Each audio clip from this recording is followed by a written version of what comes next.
Absolutely. We are live in the living color. Party people. If you will. Yes, we is. What's up, Mario fan? Wait, where'd it go? No. I did the other thing. Hold on. It did that thing I didn't want it to do. No, don't end the broadcast. Where do we... There we go. But I want that. There we go! Alright. Remember, the American, freedom that day, that freedom is not free. That's right. Because folks like you and me don't all chip in with our Bucko 5, who will? I remember that song. Let's see, yeah. Every action has an equal reaction. The new commissioner, SmackDown Live, Shane McMahon. Every cause has a direct effect. The SmackDown Live General Manager, Daniel Bryan. So here we are. One focus, one vision, one mantra. We're in our own business. Tonight we will look into the comics.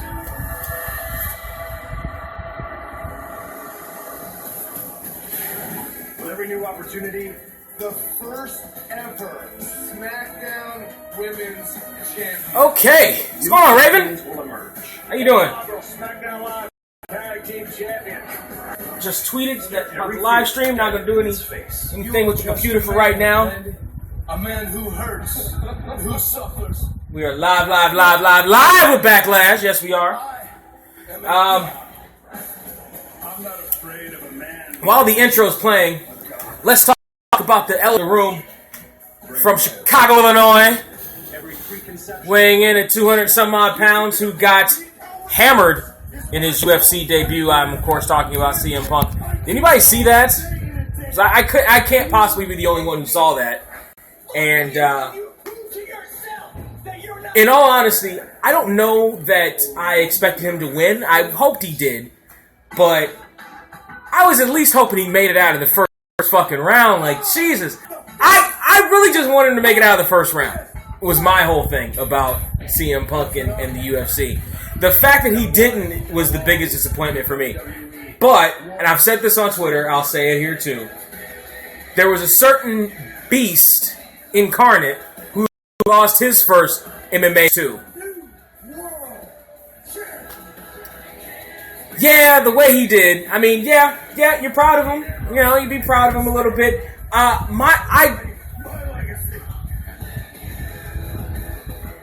That's what hype is a lot of the time, Mario. My whole thing is, part of the thing was, the first thing I thought was Joe Rogan will never shut the fuck up about this. And sure enough, one of the first words out of his mouth were, this was a legit spoiler's first time doing anything legit. I'm sure other people have said it, but I dare Joe Rogan to step in a wrestling ring and pull off a decent looking match. There are people who are trained to do that who can't fucking do that. So I'm sure he can.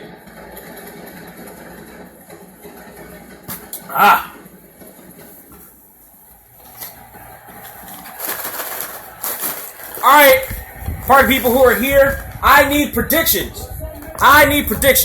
Who's gonna be the new champ? Who's gonna be the new tag? Let's do this one at a time. New women's champ. Who's it gonna be?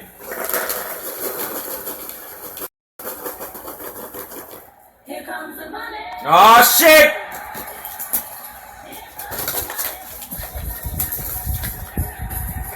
Dollar.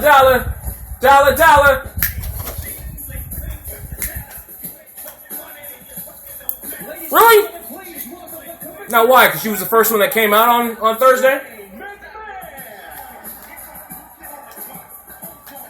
Here comes the commit.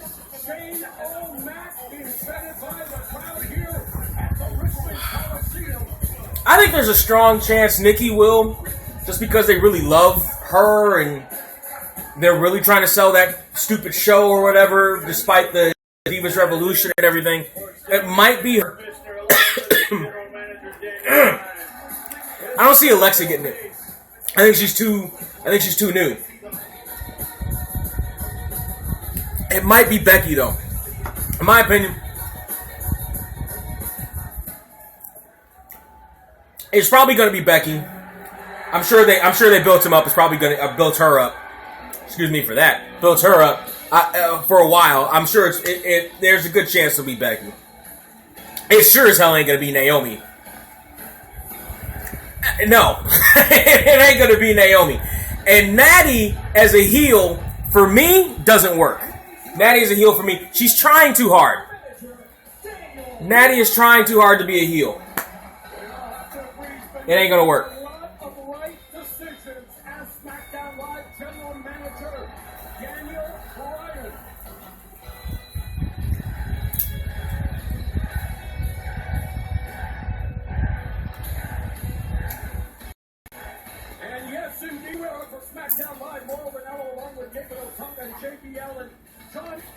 I forgot when I decided that I was going to live stream this that I would have to listen to JBL for 3 hours.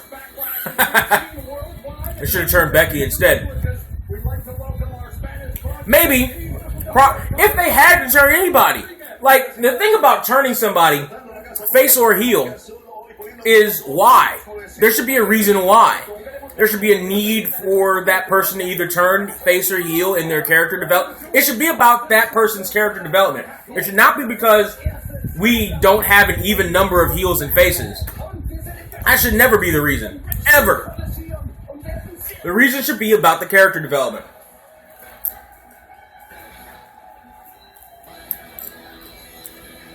Hi. I'm going to go with Loza. I'm going to say that's Loza. It could be Ioza. But I'm going to go with Loza. Or Laza. I'm just going with 2136. Hi, 2136. Welcome to Two Drink Minimum. So, I went ahead and had my 2 drinks before we started this. Because I know it's not... Last time, like, nobody was drinking. So, you don't have to drink. Water. I got soda and stuff. If anybody hasn't tried this Puma Cola, you should. It's dope as hell. Production crew and everyone else affiliated putting the show on. I'd like to thank all of you very, very much for making SmackDown Live a success.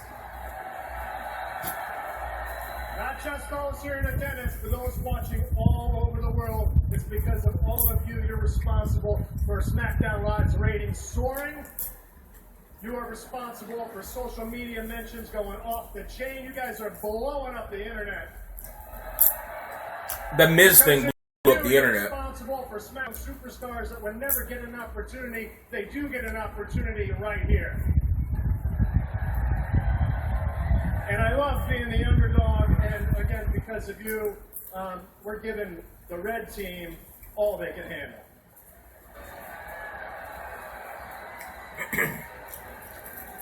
And we are going to keep Blues momentum going tonight because we have 2 title defenses.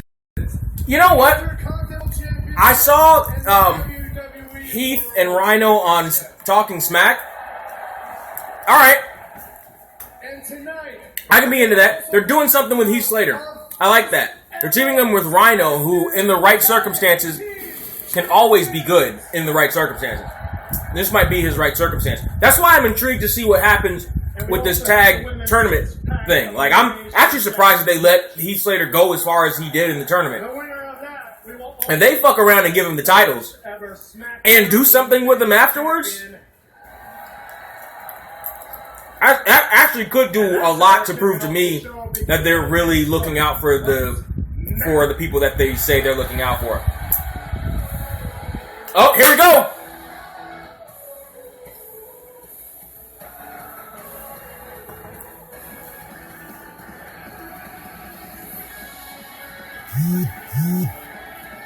We got ourselves a women's title match.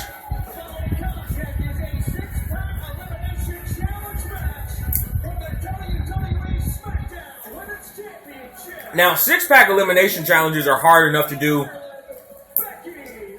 under the best of circumstances with I'm going to say it, male wrestlers who have been in the business twice as long as most of these women have. is going to be interesting. Favorite for this match. You know, like I said before, this is a must-win for Becky Lynch.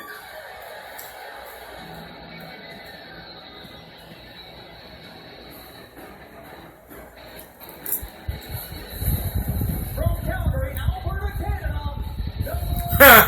Yes. I think anytime you have a heart in a championship match, David, the heart has to be the That was one of my biggest things about SmackDown getting themselves a women's championship was they need to have more women.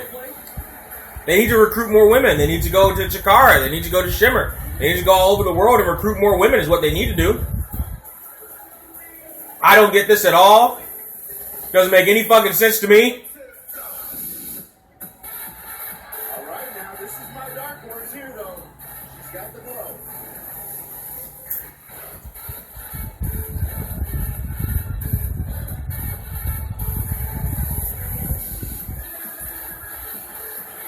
From Orlando, Florida, Naomi. That intro is... Make an entrance and gave it the WWE Universe's feeling the glow. It's something. It's something. Win her first Yes! Yes, they do. Yes, you're right. Yes, you're right, Raven. Naomi, the finest woman in this match, showing up. She's definitely got the glow tonight. said all along, I think she's the greatest. For instance, where was Paige before she quit? Was she on SmackDown or was she on Raw? I forget.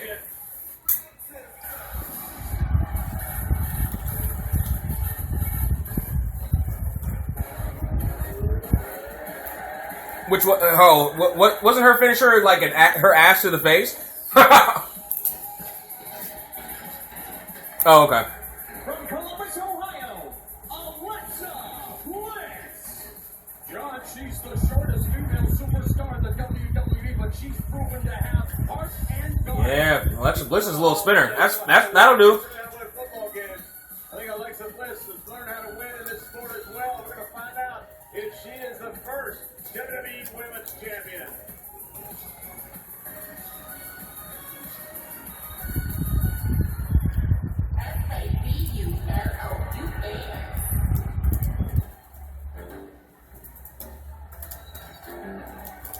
From Staten Island, Carmella.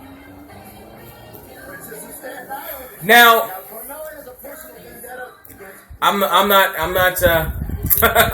not mad at you for that. Way to make that go away. Yes, Harley Quinn. Yes. Where Carmella Hi, Loza or Ioza. I think I fucked up your name before. I'm just gonna say 2136. Here on SmackDown Live. Yeah, you know, it actually means a lot to me, Renee. It means everything. When I was told Carmella without Enzo and Kaz. Like, we really need to Hard to blame, Carmella. now really is the time for her to step up, or for them to step her character up. Divas champion in WWE history is back. And of course, tonight we all saw it. Carmella simply wants to make a name for herself, and she understands. You go up there, Bella, you do that. She wants to make sure Nikki Bella's comeback is short-lived, attacking that surgically repaired neck.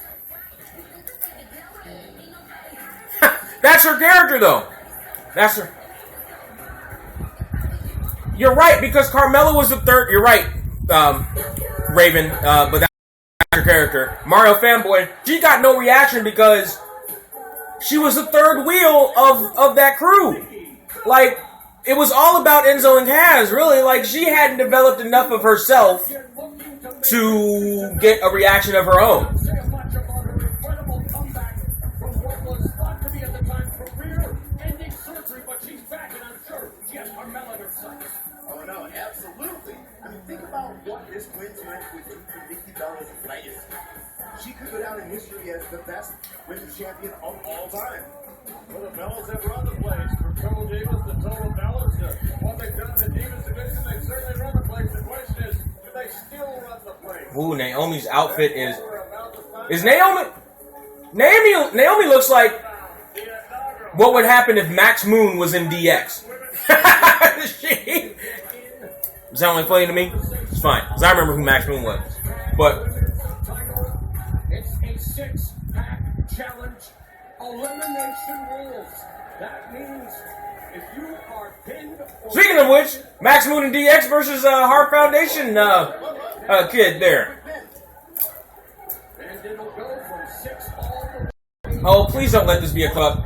Woman will be crowned the inaugural WWE Women's Champion, and Naomi taking care of business as Carmella trips up Alexa Bliss.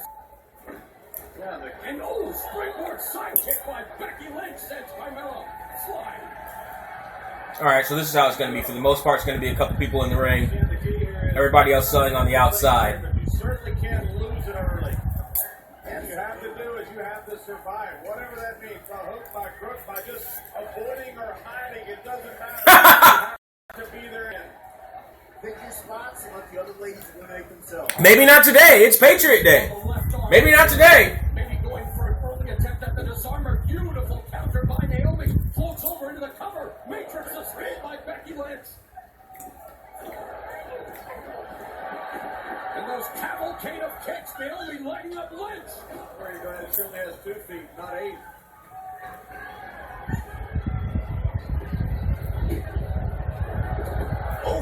And Becky Lynch sends Naomi to the outside. And Becky Lynch, the lone female in the ring. Oh, Carmella sends. Yeah, that would have been a little bit too dangerous. That top rope, and Carmella, who has been hyper aggressive since making her SmackDown. Our new person, welcome to the party. Well, she's simply trying to make a name for herself. Well, that's what you got to do. Low round. This is what I don't like about these kinds of matches with a whole bunch of people in them. I understand the need / want to focus on a couple of different people in the ring. Just 2 people in the ring at a time. Because it makes it hard for people to focus on what's going on. I hate when everybody else who's not involved in the spot at the time just sits out on the apron or outside and just kind of sells forever. Stuff that shouldn't be sold forever. Ambushing Carmella and Nikki Bella respectively. I see Naomi still selling on the outside. She should be moving at some point. Can't be eliminated out here. To entry by Alexa Bliss. She looks to fake push Bella early. Nikki Bella kicks up.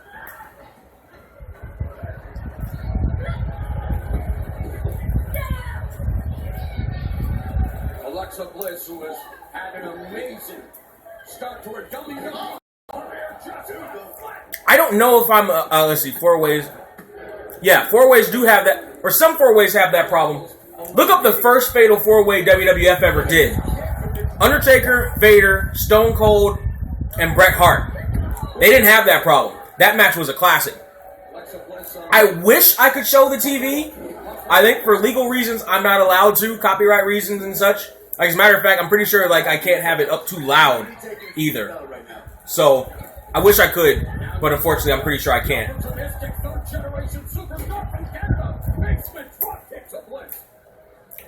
But you get to see this gorgeous mug for 3 hours. Hashtag straight fire from Becky Lynch.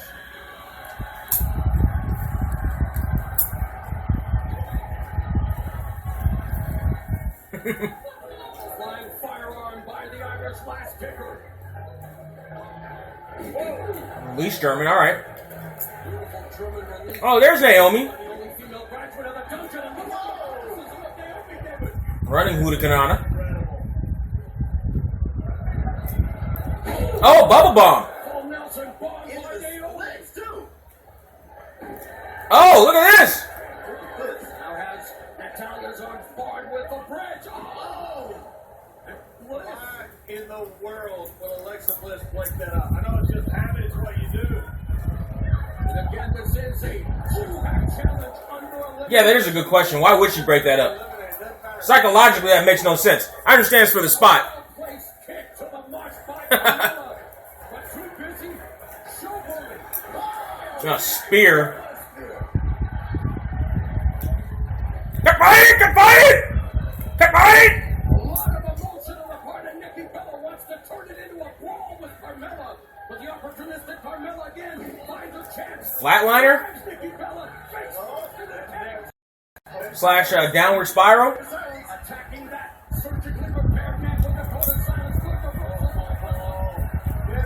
Alabama Slam.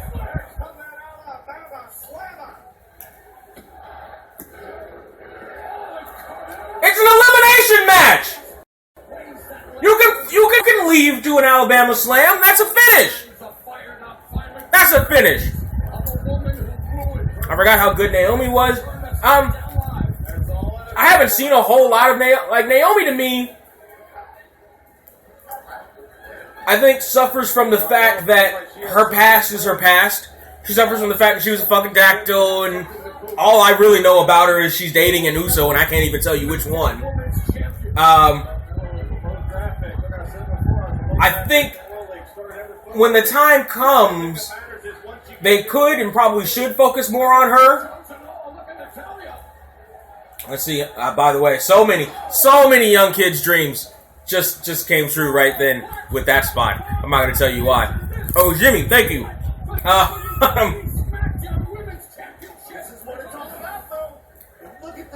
It's interesting. You know what? I'm pointing out that these women need to develop their characters. Like Carmella needs to break into her own a little bit. Naomi. That's a problem with the superstars in general, though. That's not just a women's wrestling problem. That's a problem with the WWE superstars in general. They're just now starting to have fewer characters that are homogenous, watered down versions, of generic wrestler number 12. Yes, I did. That's another reason why I'm interested in the tag team match. Nikki is your fave. Now Nikki's your fave female wrestler right now. Is she your favorite female wrestler on the main roster? Like over Bayley? Over Asuka? Ooh.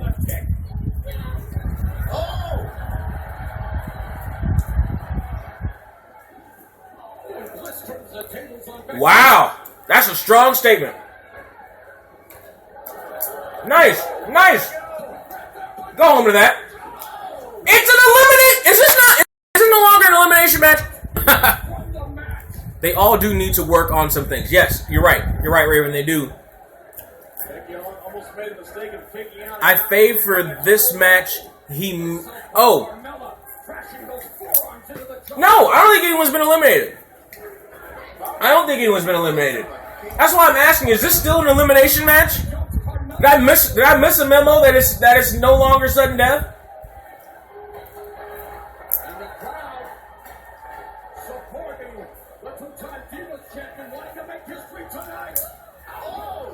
So win, probably Becky.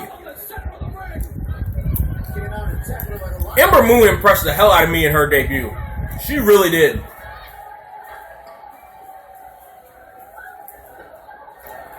Gee, I wonder if there'll be a dive spot. Since everyone's congregated on that side, I wonder if there'll be a dive spot.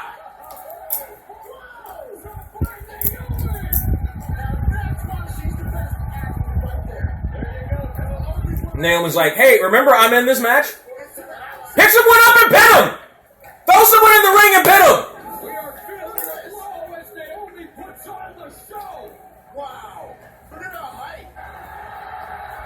Throw someone in the ring and pin him.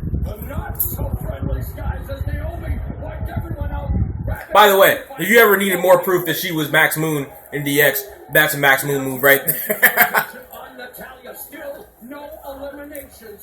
I did not hear that Randy Orton's match. What? No, they were just doing a promo for Randy Orton's match. They literally just did a promo. Like, it was like 2 promos they showed before the pay-per-view started, and one of them was Randy Orton versus Bray Wyatt. I want to see that match for no other reason. I did not hear that. It's probably that stupid head thing. Oh! Very nice. Can we now eliminate somebody from this match? Can we now? Thank you! Jesus! A first elimination and a 6-person... Now, roll the over and pin her. I was looking forward to seeing Bray Wyatt more than anything else, because I haven't seen Bray Wyatt in so long. I was looking forward. Alexa's gone. Ah, botch! God damn it! God damn it! Ah, that was a stupid spot to begin with. Oh, that's a stupid spot. Oh, that's a stupid spot. They botched. They went that whole match without having a significant botch, and they fucked that up over that stupid spot. Oh, Pinner. I'll understand that one. I'll understand that one. I don't think that was a good strategy. She should have let her get eliminated. Natalia wants to cinch her into that patented sharpshooter popularized by Ricky Choshu. Made famous by her uncle. Originally called Surigatomi. Naomi has been eliminated. Natalia has just eliminated Naomi from... I have accepted Naomi That's how it started. passing out. Okay, the network botched a little bit. Here's how it started. Let's see. Thank God. Come on, Nikki. Wyatt might face Harper or Kane, I'm guessing. Natalia would follow it up with a sharpshooter. I don't know. I'm looking forward to seeing Wyatt Final four. do something, but Becky Lynch. Natalia. hopefully they won't job him out. I don't know what that stupid spot was, Raven. I don't know. It was Naomi got whipped to the ropes, and she looked like she was going to do the Farouk flip over, but then she changed it into the skinning of the cat, and she was waiting for Natalia to come, and Natalia was waiting for her to get all the way over, but she couldn't get all the way over because of her curve / the momentum she didn't have / the ropes are too high or something. So then they did the stupid skin the cat thing anyway, and Naomi was on the apron. It was stupid. It was stupid and unnecessary. Except for Natalia. Now see, that's psychologically good. There you go. That makes sense psychologically. That makes sense psychologically. It's about time one of these eliminations makes sense. Psychologically, it so makes sense. Thank you. And now Carmella's going to be eliminated, so Becky's probably going to win this.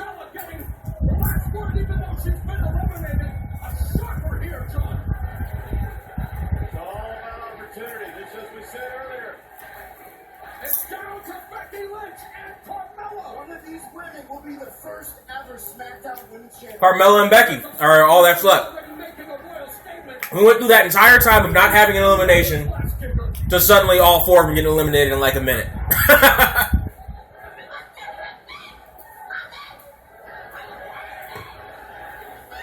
Carmella's irate still over Nikki Bella. She needs to focus on Becky Lynch. That's right. Forget about Nikki. She's eliminated. Championship at stake. Nikki was eliminated, but it made sense how she was eliminated. She wasn't concentrating. Carmella came in and picked up and scooped her up. It would have been better had she hooked the tights though. Two of the belts are blue. Yes. I don't like these. The only difference between the belts are that they're red and blue. I'm not a fan of that because guess what? Back in the old brand split, the belt shifted back and forth all the time. So now when that happens, and it will happen, what happens to the belt designs? Is what I want to know. Started training at the age of 15. Let's right into that kick from Carmella.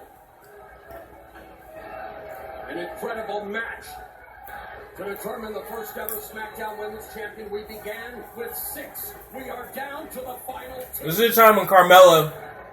This is Carmella's This is the version, I think, of Carmella's version of when Big Cass was put in that championship match. All right, show us what you got. You're not going to win, but show us what you got.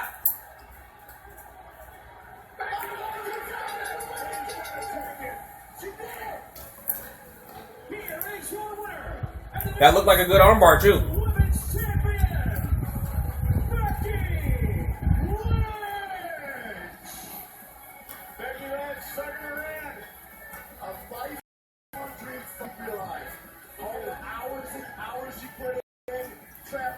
Working as a flight attendant, and now SmackDown's first ever women's champion. And the emotion written all over her face, her journey to championship stardom ends here as Backlash has It was. That was a fun match. I like that. trying to start in the SmackDown Live Women's Constellation. That was the whole point. You were supposed to lose respect for her. Boom. She tried to grab the tights, but she couldn't know. She didn't know where it was. She wouldn't leave without taking it to Carmella, letting her know she's still a woman. She really put her hand up for a slap. Here we go. This is how it all went down. Carmella thought she had everything well in hand, but left her rim out a little too long. You're right. Becky got the disarmer. And history has been made. The first full-blown office women's champion. Becky, congratulations on becoming the first ever SmackDown Women's Champion. Can you put into words how you're feeling right now?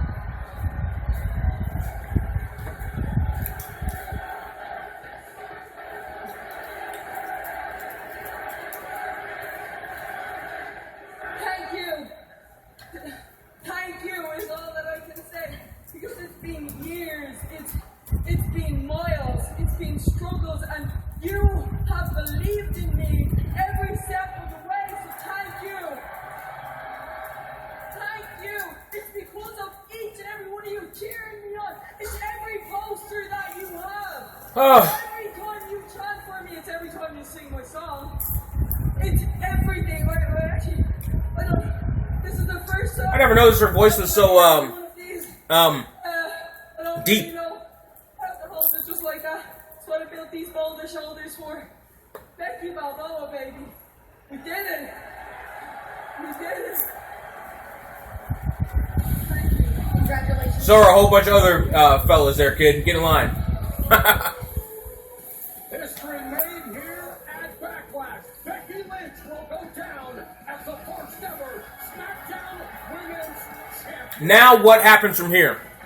Because the story going into this has basically been about Nikki and Carmella. And probably will continue to be about Nikki and Carmella. If they're smart, they will keep the Nikki and Carmella thing going and give Becky her own thing. Or what is more likely to happen is we're going to see a triple threat between Becky, Carmella, and Nikki.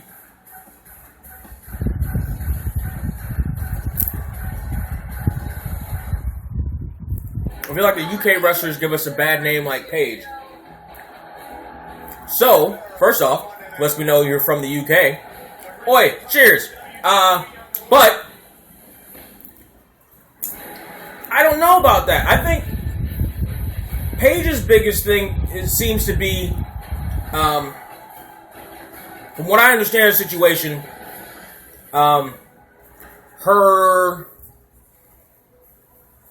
her inexperience, her age, really. That she's in like her early 20s and in love with another wrestler. By the way, just another example of backstage fraternization not working, like not being good. Hey, Vince, so good to see you again. Who do you think you are? I'm Jack Reed, star. I know who you are. What? Alberto Del Rio. Skateboard in here with the Nickelodeon star power and take over. This is my dressing room, and I'm the Hollywood A-lister here. Don't you remember me from Nickelodeon's Kids' Choice Sports? I said By the way, in the Marine movies, and then you let me be your guest at Backlash. It was amazing in the Marine movies. That's true. Listen, I'm sorry I took your yeah, room, but they're both gone, like at the same time. Hey, would you want to be on my show? Rumors circulating this because of each other. Matter of fact, they both got popped too I mean, I'd love to see for John Cena instead. performance enhancers at the same time. How do people call my people? This is one thing I didn't touch on. I don't like WWE being sponsored by anything Nickelodeon in 2016. 95 maybe. Oh, this is how they're going to explain it. This is how we're going to explain it. Get out of here, Frank. Get out of here. Get out of here, Frank. Come on. Boom. Take it out. Oh, do it. Get out of here. Come on. Oh, come on.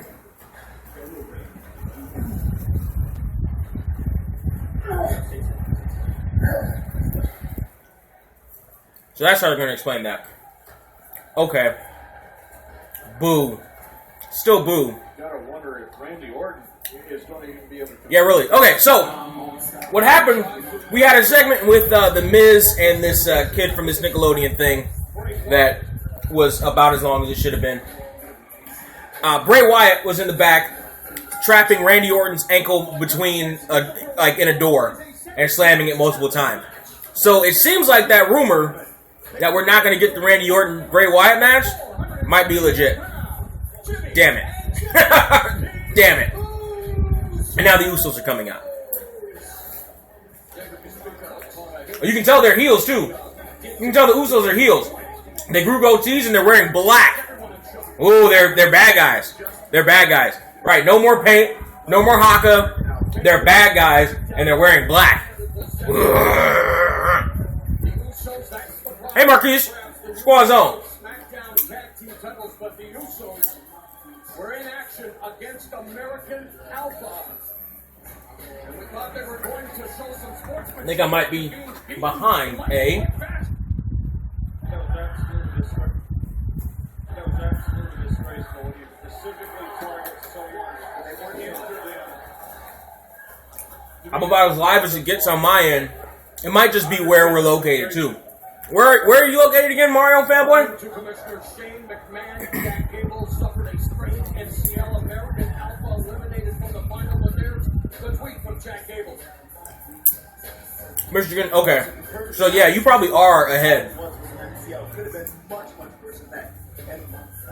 And frankly, I don't agree with this right now. I can't believe the Usos are even getting this match. I mean, Now, those tag belts do look a little bit better than the other tag belts look because of the strap color and the fact that they're silver instead of bronze or copper. But I still hate the plate design. And our opponents, out of the flyweight of 490 pounds, Zack Ryder and Mojo Rawley, the Hype Bro. I can see your point of view, David. I certainly understand your sentiment behind Now, here's the other thing, though. Here's the other thing about the whole Heath Slater getting a chance thing. Zack Ryder, though. After what they did to Zack Ryder with that IC championship, Zack Ryder, though. If they give Zack Ryder the tag belts, I can't be mad at that either. It is. You're right, Raven. It is laziness. And I also feel like it's time constraints. I also feel like they did a lot of this shit in a rush. So they kind of just lazied out on the design. They might change it around next WrestleMania, but they kind of lazied out on the design, I feel. No, he really doesn't. Because the better story is the Usos go in and win, probably cheat to win, and then they're the bad guys who keep Heath Slater away from the championship. That's the more obvious story. You're right. Like the Golden Era Tag Team belts, the ones that Money Inc. wore and Bret Hart, Owen Hart wore, the ones that were around even in the Attitude Era. Like I think they didn't change them until like 01, I think, until after Invasion. They'd have kept those belts around. I'd have been down with it. Yes, they are. Bray Wyatt and Bo Dallas are in fact brothers in real life. IRS, a member of Money Inc., who I just mentioned, their father. Boom, you learn something new every day. So now the Hype Bro is in a 3-point stance. High back body drop. There's a method to his madness, though. The guy that's good buddies with Brock Cosby. What do you expect? He's an athletic freak and half crazy. That's what people love him. Oh, now you can really tell them apart because one's wearing a shirt and one's not. One Uso's wearing a shirt and one's not. One Uso's goatee is longer and one's not.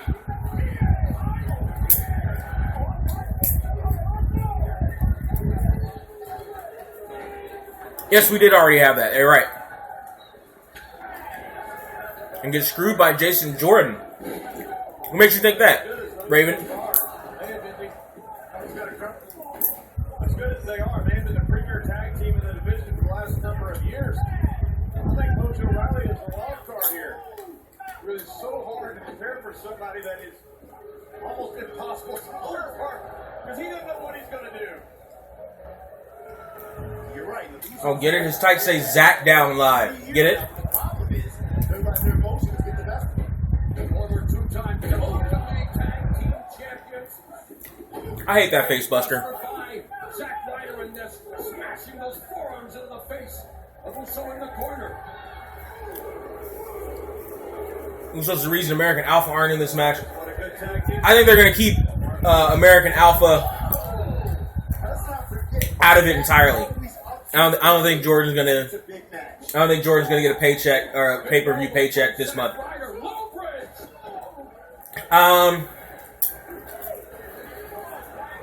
I think the Usos will win.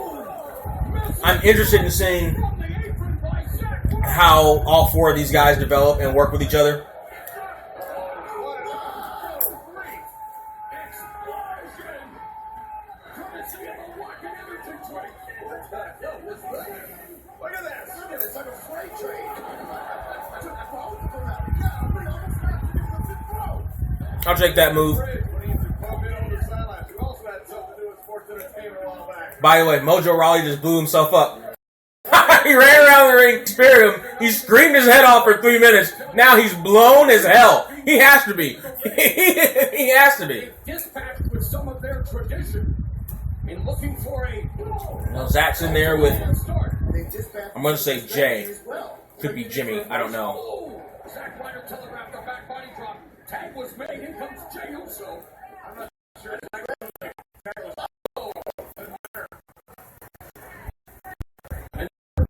Out goes Zack Ryder again. And here comes Mojo Rawley again. Slater for the newly minted SmackDown Tag Team Champion. Short on clothesline there by Jey Uso.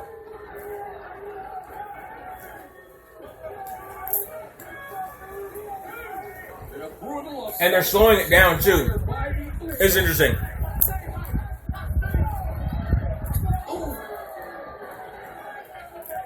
Yeah, I forgot that they were heels when they first came in. It froze on you. Oh no! The Ascension in the opening round eliminated. You didn't miss much, or you're not missing much, Raven. They're in the middle of heat right now. Basically, the Usos are slowing down their style. It looks like to me. Looks like they're changing their style a bit because they're heels, which some people do. Like I know Jericho changes his style of matches when he turns heel. I don't necessarily like most Jericho. Oh, for a while, that didn't work for me. Like in the mid-2000s, it didn't really work for me when he turned heel because his style of matches made them suck as opposed to just changing them. But I feel like the Usos are changing their style here too. Never make a mistake. They're just winners. Two-time tag champs. Try to forget because it was awful. Cover only a 2 count. That's why they got so upset when they got surprised by American Alpha. And look at there, what you expect? Number 1 trend worldwide, WWE Backlash. That's the word really. Jericho, when he's good, he's really good. When he's bad, he's meh. Like there were points in his career where he was meh. His latest incarnation was really good though. Although I do think his matches with AJ Styles are wildly overrated. They were wildly overrated, but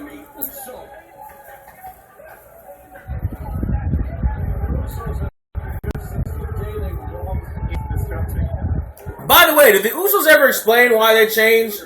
Why they turned heel? You're determined? Double team. Oh, indeed. Oh, to their late uncle Umaga. The running hip attack into the corner. And they bring this is in their blood. This is all they know. All their family knows.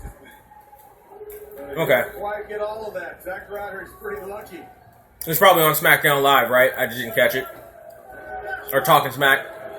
Yeah. Their great uncles, of course, I have to go back and watch it. Hall of Famers, the Wild Samoans, offensive guns. They're a part of the Samoan sports entertainment dynasty. And Jay goes down for the cover. Continues to wear down Zack Ryder.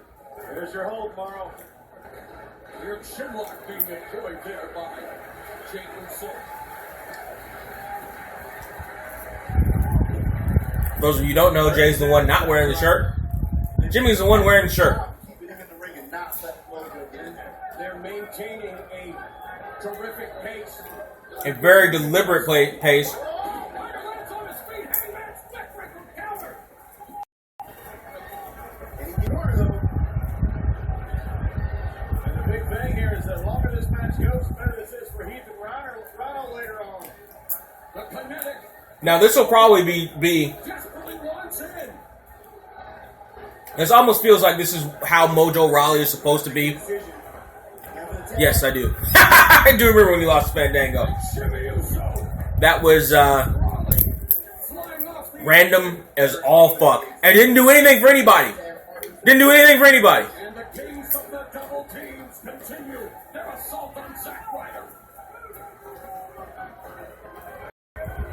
So, okay. So Jimmy's the one Usos Who- championship pedigree. who's knocking it out with Max Moon. WrestleMania 2019. Yeah, it made no sense. It made no sense. So I feel like this is probably how they're trying to package Mojo Rawley, or how they're trying to keep him covered up. Is that Zack Ryder's the one on the team who takes heat. Mojo's the one who comes and cleans up. Short bursts, I feel, is probably Mojo Rawley's thing, is short bursts. Plus, Zack Ryder has a lot of sympathy on his side. Fans, want to support him. This is your opportunity. The game just changed. Mojo Rawley. Steve Rolling. There's a point where Jericho just lost to everyone when he kept coming back. Yes, he did. Yes, he did. He is staying high with that Stinger splash. Now, see, I feel like that was part of why he came back, was to help other talent get over, right? Help develop the younger talent. But you don't have to lose all the time, and I feel like they lost that with Jericho for a minute, and the Dudleys too. Like, you don't have to lose every time just because you're trying to help the younger talent. Tag team channel 4. High pros looking for that high rider. You may have the opportunity now again. Jimmy Uso takes out Rawley. That was a weird. European uppercut by James will stop Zack Ryder, who comes That was a weird sequence there. for a series of them in the corner. And there's a delete sign in the audience. High risk because it's high stakes at Backlash. Ryder, Ryder. Good breakup. What's going on, Mustafa? Teamwork of the Usos. Welcome to the party. David, what do you like So- most about the High Pros and their tag team chemistry? Well, there's a Why did he? junction with double knees by Ryder. Yeah, Raleigh running into the 1-on-2 right now, though. barricade didn't make a whole lot of sense. He should have at least tripped him. There goes the leg.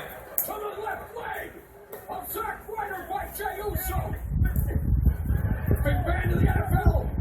To be not a disqualification here. Same time injury. Good deal. Same thing did to Chad Gable. He's up all over again. Exactly what they did in the office. He's close enough to the ropes. He might be able to make it. Nope. Here are your winners by submission. The Usos. Single leg grab for the arm grapevine, and the Usos find themselves in the final of the inaugural SmackDown. Ha! No, that wasn't me. I almost kind of wish it was. That way I'd have a little bit of fame. Championship matches. Thanks, though. No, it wasn't. Plus, I'd actually been at WrestleMania. I'd actually been at WrestleMania. Hey, I'd actually been able to say, hey, I went to WrestleMania. Actually, no, I can't say that. I can say I went to 2 WrestleManias. I went to WrestleMania 2000 and went to WrestleMania 21. But I didn't know. I'm not that guy. But you're welcome to stay anyway. If you think I am, that's fine.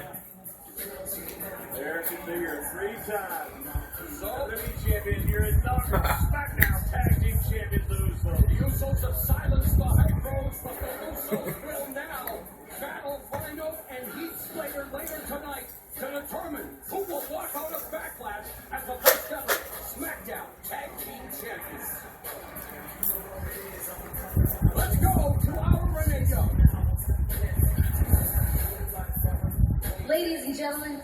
welcome Heath Slater and Rhino. I gotta tell you, after watching Talking Smack, I'm starting to get a little crush on our Renee Young. I really am. In the finals for the SmackDown Tag Team Championships.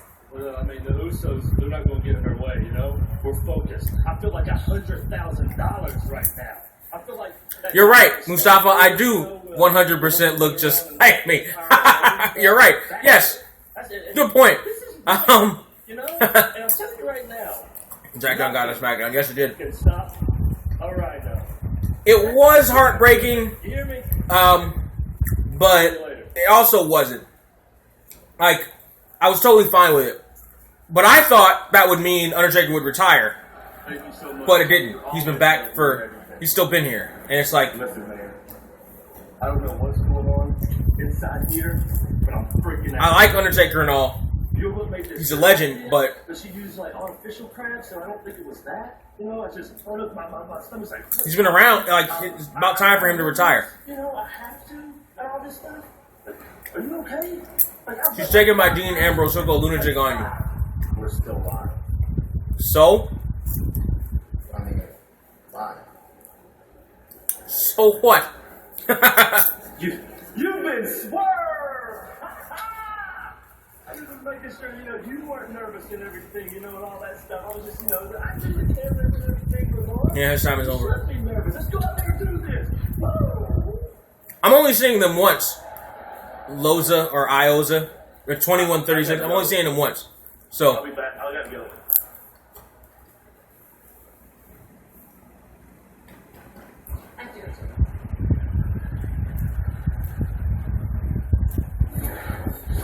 alright. That was another weird backstage segment. He's fighting for his job. He just find a way to fight. They won't ever bother him. He and Rhino take on the Usos who get a second chance for the inaugural WWE Tag Team SmackDown Championship.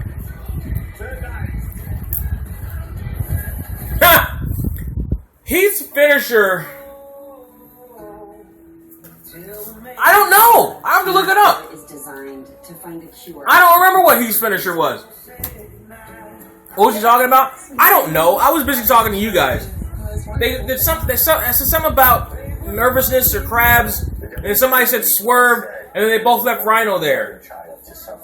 It was a random WWE backstage segment that meant nothing.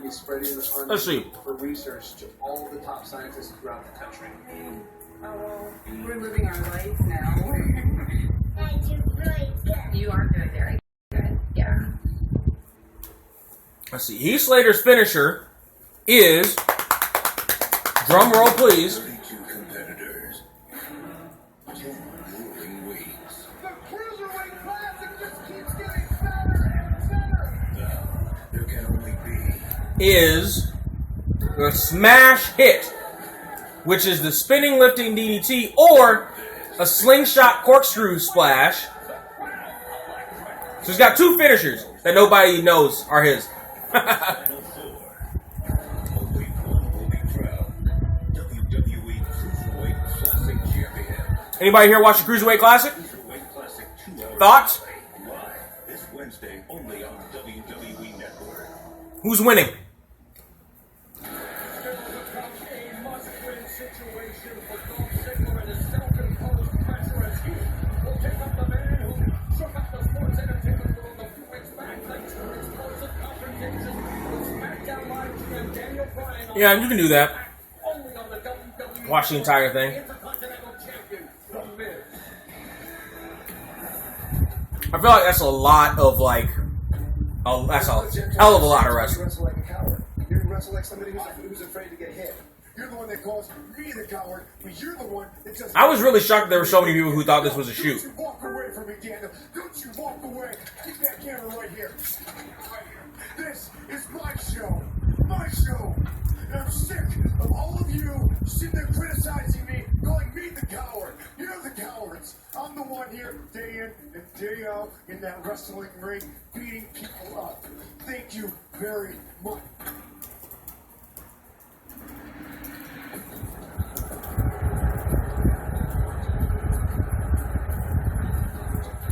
Don't you dare fool me! 148 days it took to get all of your attention for a prestige prestigious, but now it's being tarnished by quitters and serial failures. But it will rise. So did Miz. Miz headlined WrestleMania. So did his. Let's see. I'm just waiting. I really wish they'd do it every year. They might. They just might. I imagine they probably would. They probably will do it every year. It'll be interesting to see who actually comes from the Cruiserweight Classic and gets a contract and gets to stay, and where they use them and how well they're going to use them.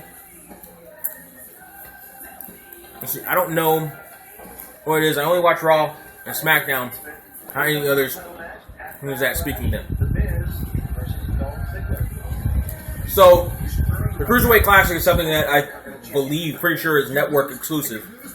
Where they get cruiserweights from all over the world who aren't necessarily contracted to WWE to come and they have a tournament. I know a couple of them. They're actually in it or worked with a couple of them. Nice guys, too. Especially TJ Perkins. TJ Perkins is one of the nicest dudes you'll ever meet in or out of wrestling. So, for me, it's interesting to see who will get a contract, who will stay, and all that. Let's see. I just thought it was a shoot at first. I think WWE should let... Oh, and you're talking about Talking Smack. 21:36. So, Miz was on... It's a post-game show for SmackDown. Miz was on it. Daniel Bryan said he wrestled like a coward. And he blew up in his face about it. You can actually find it on the internet in a whole bunch of different places, including youtube.com/real469. I talk about it. Anyway, it was probably the best promo Miz has ever cut, but it was certainly absolutely a promo. And WWE should let their talent who can actually, I cut promos. Yes, you're right.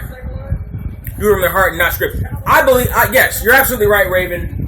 As far as the promos are concerned, one of the biggest problems that a lot of people have had with WWE in recent years is workers is they hate the fact that they had to do the scripted ones, and they were scripted to the letter. They hated those, and they looked bad. They sounded bad. It sounded terrible, and a lot of people hated them. But I kind of feel like they might be straying away from that at least a little bit. At least for some, maybe not even for some guys. I don't know. Maybe for some guys. Like, I think Kevin Owens probably. Paul Heyman, I would imagine, does not have to run any script by anybody. So, but for the most part, they don't trust their wrestlers to do what wrestlers have been doing since the beginning of wrestling. See, Tajiri still got it. I'm sure he does. Tajiri's in amazing shape. Well, Daniel, I'm going to retain my Intercontinental Championship. Negotiations are going to get a little tougher. So I want you to go back to your little cubby hole, and I want you to watch me do what you can't do anymore. So it's about to be The Miz and Ziggler. I hate these stupid backstage segments. I really do. Because people are standing side by side. There's a camera right there. It's coming in and out. And you have to pretend like you can't see the fucking camera or it's not a scripted backstage segment. It's stupid. It's dumb. But it's about to be Miz and Ziggler. Cedric Ciampa, most likely going to Raw. I don't know about that. I would imagine they're going to stay in NXT for a while. I think they're going to stay in NXT for a while. If we know the reason to help shore up NXT before they move more people on. They moved a lot of people from NXT recently. So, I have a feeling that those three that you mentioned, Raven, are probably going to stay. Do you have any YouTube link broadcasting the event live? I don't, because if you're talking about streaming this and going to my YouTube, I don't. Because in order for that to happen, I have to do it from my laptop, and my laptop camera sucks. So, I need to get a webcam in order for me to do that. Miz is winning, no question. Of course he is. He's not losing. I don't care what story they've been telling about Ziggler going on and on about not being able to win the big one. Miz is keeping it, if for no other reason than to remain a thorn in Daniel Bryan's side. Miz is keeping it. Plus, it's only Backlash. They've got, what's the next big pay-per-view? Survivor Series? if Miz is going to lose it, it's probably going to be a Survivor Series. International broadcasters are here. No, it's not. 2136. It's not fair. Making fun of a wrestler's kid isn't fair. Because, first off, it's a work. And secondly, because the wrestler's kid didn't ask for the attention that he's getting. So, it's not about that. It's about the wrestler. It's about a lot more than that. Ziggler challenged Miz to prove to himself that he's not a coward, but at the same time, Ziggler wants to prove to everyone that he still belongs here. The guy hasn't won a match in a little while. He's got some things he needs to prove to himself. Needs to prove. I asked him last week, if you don't win this match, what's going to happen? I got 7 new pay-per-views. Yeah, I know. He said, don't reevaluate. Not sure what that means. That's far too many. Doesn't sound good. That's far too many. Kent State standout inducted in the Hall of Fame looking quickly. It is the second start, though. Promoter away the Miz. Did anyone else catch that? Cannot win the championship. Did anyone else catch what just happened? Did anyone else catch what just happened? They just recreated CM Punk's match at UFC. They just recreated it. Comes out against the champion as this emotional burst. He came charging in at him, went high, went low, turned it into a choke, and he almost got choked out. They just recreated the match. Oh, shit. Oh, shit. Oh, shit. They just recreated the CM Punk shit in the beginning of this match. I don't believe it. I don't believe it. That's amazing. And nobody got it. I'm sure I'm the only one who got that.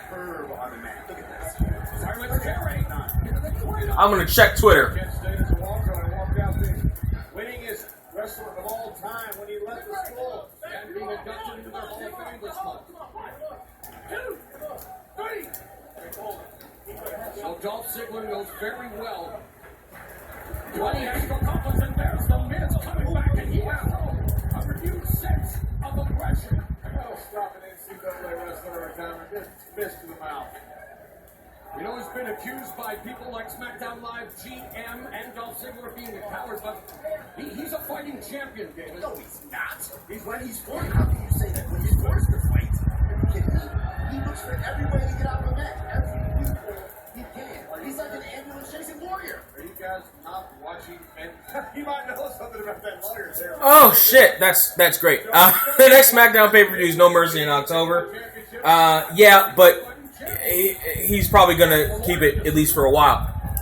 My favorite wrestler right now, Mustafa, if you're asking about right of all time, Mick Foley. You're asking about right now. Lands on his feet, ducks underneath the clothesline, baseball slide through the legs. Right now, I'm a big fan of Shinsuke. I'm a big Shinsuke fan. I'm a big Asuka fan. I'm big into them right now. Lesnar too. Like Lesnar's just a beast. He's just a monster. The balls they had. I can't believe nobody saw it. I'm sure nobody saw that but me. But that was the match. High, low, boom, chokehold, but the difference is he was able to escape through the ropes. I caught that. Anyway, after all that Roman has done, he will still be my fave. You're entitled to that. And I have a feeling that they'll work it so that Roman will actually get some more momentum shooting back his way soon. WWE is petty for that. I don't know that was WWE. That might have just been Miz, because I know CM Punk never liked Miz. In his WWE licensed documentary, he was like, Miz goes to WrestleMania, really? His whole thing is that he says really, and he's the top. So I don't think Miz ever really liked Punk. Right now, I mean, look at what this is doing to Ziggler's spine. That's the area that is. Oh, perfect choice. I saw it when you said it. Of course I got pretty excited about that. Because, first off, I know I'm the only one who saw it. That's the story of my life. I know I'm the only one who saw it. Secondly, I can't believe they did that. And nobody else saw it. Like, the crowd didn't even get it. I got it. Anyway, nice catapult over the top by Miz. He landed hard on the outside. Oh, shit. This is why Miz is the A-lister. And by the way, you know what I said he was Stephanie was harsh when she blamed him for losing the championship. Maybe. title match of the year. Tied with Dean Ambrose and Trump. Hey, guys, look at this. Dolph Ziggler's hurt his shoulder. He needs to beat that 10 count. Oh, wrecking ball. Drop kick by the Miz. That's what you're missing. Dolph was like he's trying to pull his shoulder back in the shoulder.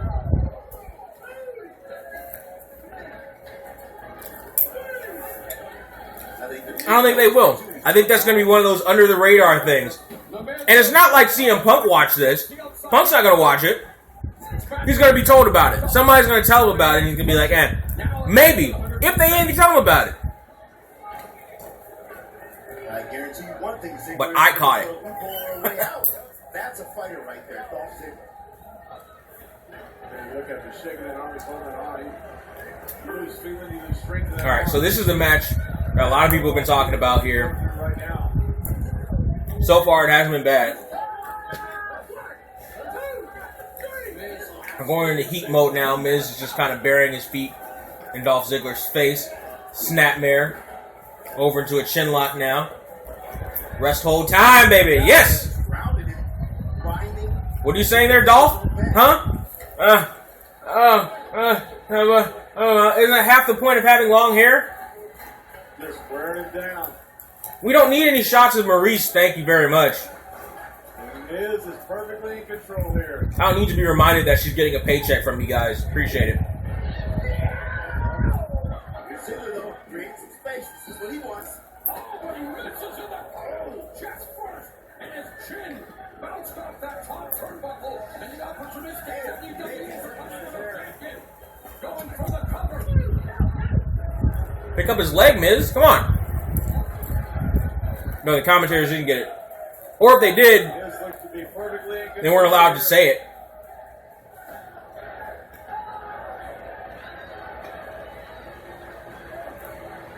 Surfboard time. Oh, he's taking a page out of Daniel Bryan's book.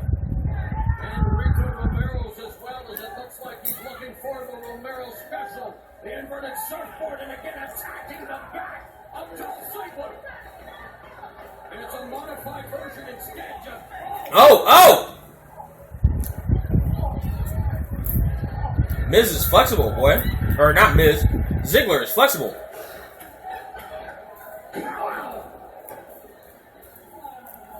Headlock Gordon. Yes. I totally forgot. Randy Orton's matches consisted, for the most part, of him headlocking somebody for 20 fucking minutes. They were the most boring shit on the planet. he got away with it for at least a year. I want to say it was at least a year. It might have just felt like at least a year, but he got away with it for like at least a year. As like the top guy on the show. Sickening. all the Miz knows how good he is. Just ask him corner clothesline. That's fine. That's Maurice's role. Thank you, John. But I still have PTSD from when Maurice was Divas champion and they were shoving her down our throats on TV. Oh, thank you. Oh, look at this. 2136, appreciate it. He is taunting the general manager. This is a message. See, Miz is going to keep this IC belt if for no other reason than to be a thorn in Daniel Bryan's side. And he's through already.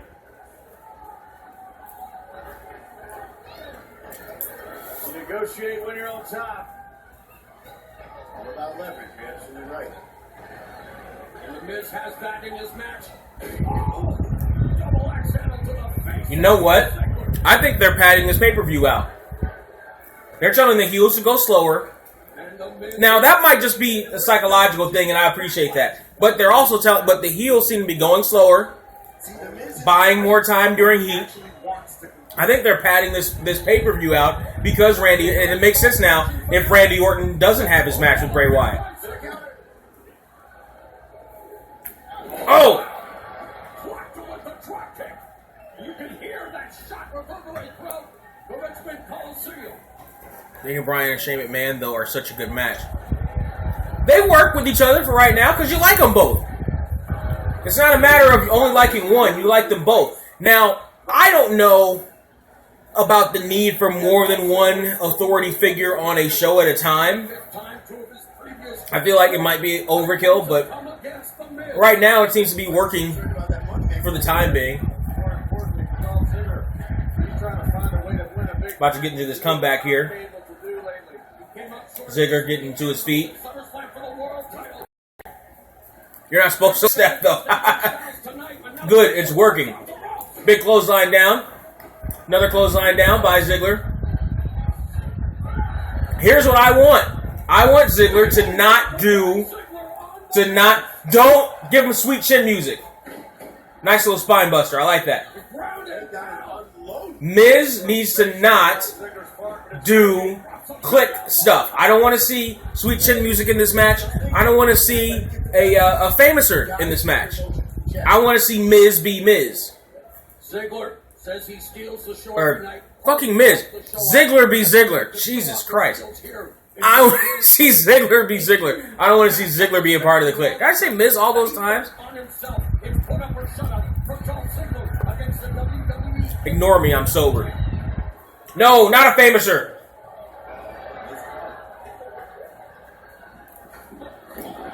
Nice.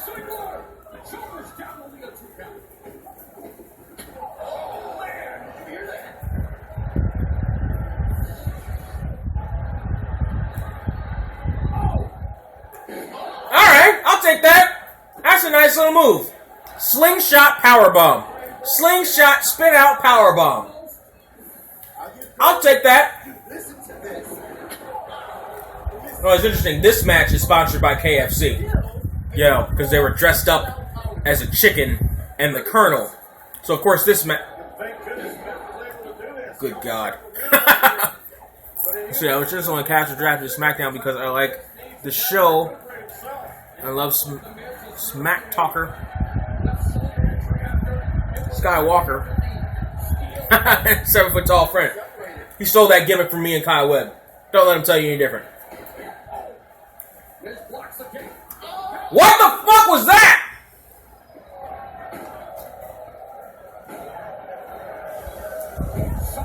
I guess that was a thing. He had his leg on his shoulder and he dropped to his knee. I guess I could see where the idea for that was going. Damn it, there's a famouser. Don't get up then. That's a finisher. Don't use the... Sorry.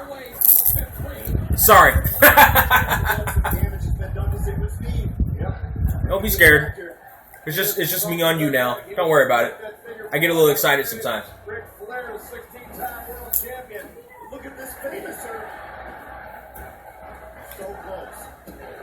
Don't use the famouser, especially if you're not going to use it as a finish. Because it's a finish. Yuck. Freaking yuck. So you're absolutely right. And another thing that Miz is doing by targeting that leg, it's going to make it awfully difficult for Ziggler to super kick.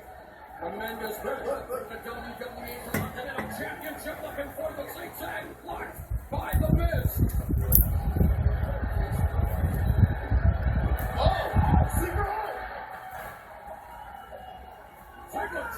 Nice sleeper. Dolph's thing should be changed about him doing the job. Probably. Or it should just come out to Sexy Boy. Just call it a day. Just come out to Sexy Boy already. And call it a day.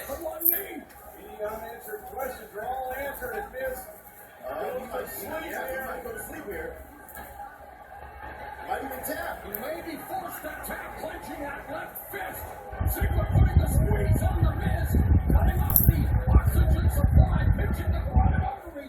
The Miz fighting desperately. Head first into the turnbuckle goes Dolph Ziggler. That's the only thing Miz can do. It's impressive he had enough energy.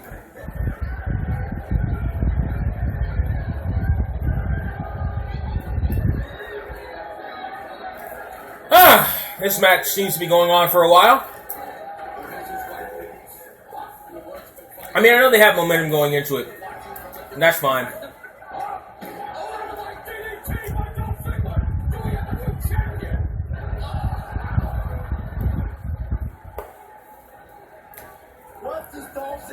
Nice DDT. The resiliency of the WWE Intercontinental Champion, The Miz, fully on display by your right. Frustration has to begin. Setting in for Ziggler, who has come also close, John. Dolph has been questioning himself for the last few months. Those questions are now going to get louder. Now they got to turn this match up, in my opinion. They just got to turn it up now. They got to go now. It's got to be fat. Like they got to close this thing out like soon. Don't super kick him. You're not Shawn Michaels. I really hate this about Ziggler. I really do. Yes, we do know Miz will win.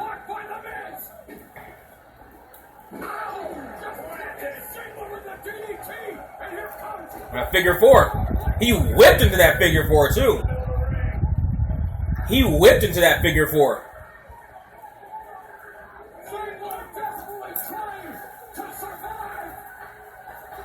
He whipped into that bad boy too.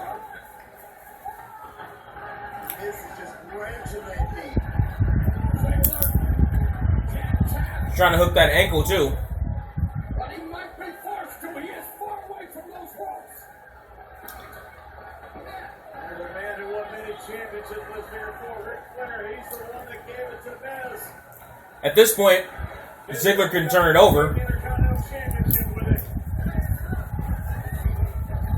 Ziggler desperately managed to get to the bottom rope. Ziggler showed nothing but heart and guts here. There's no telling what kind of damage he just sustained, but still, it did not take. He's smart. Four count before he broke it. He definitely put extra pressure on the legs. Oh! Running kick right to the face of Ziggler. Yes, they do need to reschedule ASAP. Canvas, and now I agree. going again for the figure four TikTok. I didn't see Ziggler tap on Miz's knee. If he did, it was probably it was probably some kind of signal. I didn't see him tap on his knee though.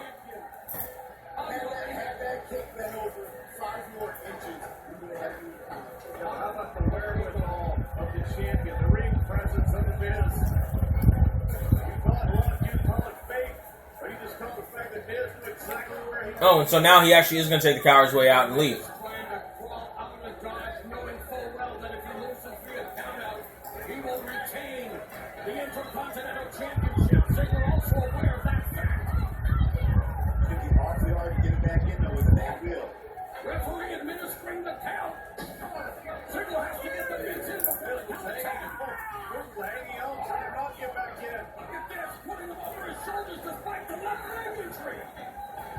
Wow, the sacrifice that Ziggler willing to make to win the championship. This is. Maurice diverting his attention on Honor.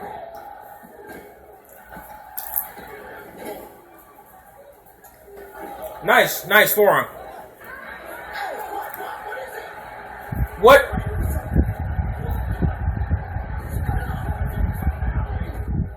Well, Maurice just won the match with Miz. She sprayed something in Ziggler's eyes.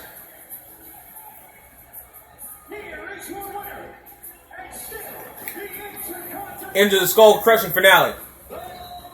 Where exactly could she hide something, by the way, in that stupid costume? Anyway, in California, it's 6:20 p.m., 21:36. Over on the East Coast, in New York, it's 9:20.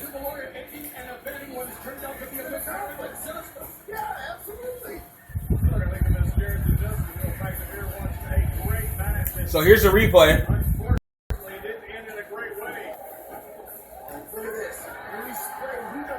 She sprayed a lot of that shit in his eyes. I'm sure it's probably just water, but she sprayed a lot of it in his eye. 2:20 a.m. Good lord! You gotta have to stay up ridiculously late for these pay-per-views. David, I agree with you. Look at a hooker by Brooke when you're champion. The key is to walk out as the champion. While we may not agree with it, Miz is still the Intercontinental Champion. Many questions now from Dolph Ziggler. Oh, there's a punk got punk sign in the audience. That's a shame. Gentlemen, please welcome the Backlash kickoff panel, WWE Hall Oh, it must be about halftime. We're in the panel here. WWE Hall of Famer Lita, Booker T, and WWE Hall of Famer Jerry Lawler. King Lawler. What a night we have had here at the Richmond Coliseum. How you guys feel about everything so far? Loving it. Now, can we get an update on Randy Orton? Well, I'm just loving the men's thing. You're in the Middle East, Mustafa. I think we're Wow. that Dolph Ziggler was- 4 o'clock. But, you know, Welcome. Good morning to you then. it's when you learn something from it. And tonight, Dolph Ziggler learned what Miz knows and all big Hollywood stars know, and what I know when people ask me, how do you look so young? And I say, I moisturize. And Dolph learned to moisturize today. Welcome. So apparently we're at the halftime. I want to know what's happening with the Bray Wyatt Randy Orton situation. I want to know if that the rumor I think is true. So is there going to be a replacement? What are they going to do? At the very least, put something up on the thing there. They're becoming 3-time tag team champions. One more victory. Down to the race, baby. 9:22 on the East Coast. Thank you, Raven. I don't think they actually ever do pay-per-views in the UK ever. Extraordinarily rarely. Take over London. SummerSlam 92. One night only situations, but the one night only situations are like exclusive to the UK, or at least they were. I think now. I think what would have to happen for more UK pay-per-views and stuff like that would be the market would have to be bigger. Like they would have to be able to make the majority of their money in Europe from European fans than they would from American fans, or they could do like they did at SummerSlam, which they don't want to do, in which they tape it,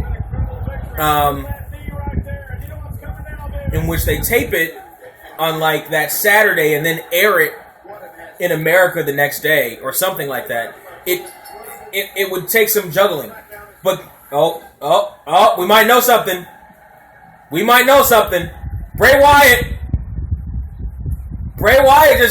just hijacked Backlash.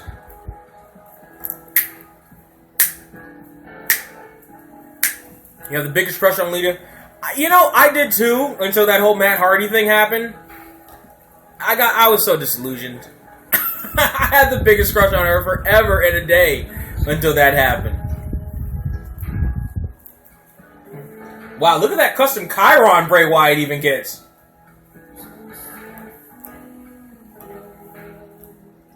Why you dance? Oh, you have... I'm doing this on my phone, so I can't do the light. Back to the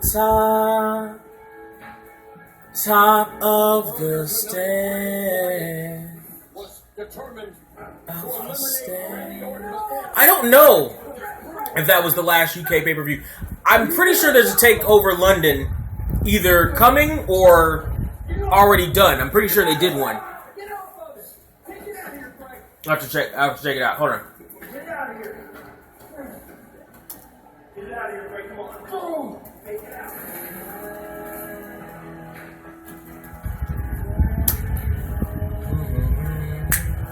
Yeah, they did take over London in December, this past December. Bray Wyatt is creepy. That's kind of the point. See, I was mad, but yeah, that story was awesome.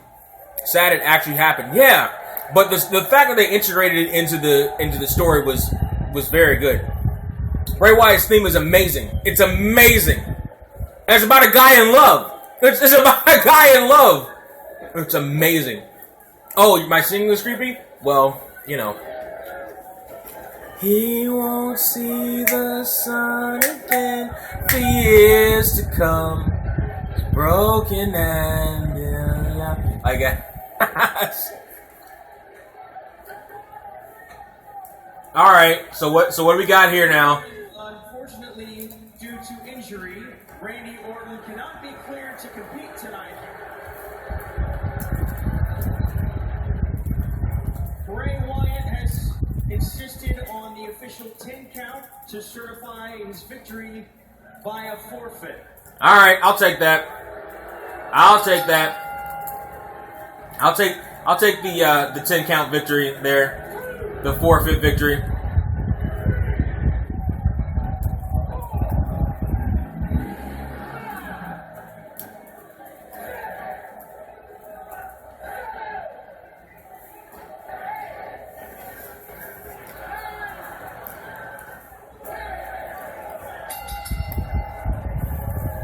Raven was mad about Lita cheating on Matt Hardy back in like 05, 06 with Edge. So were a lot of people, me included. I was in love with Lita.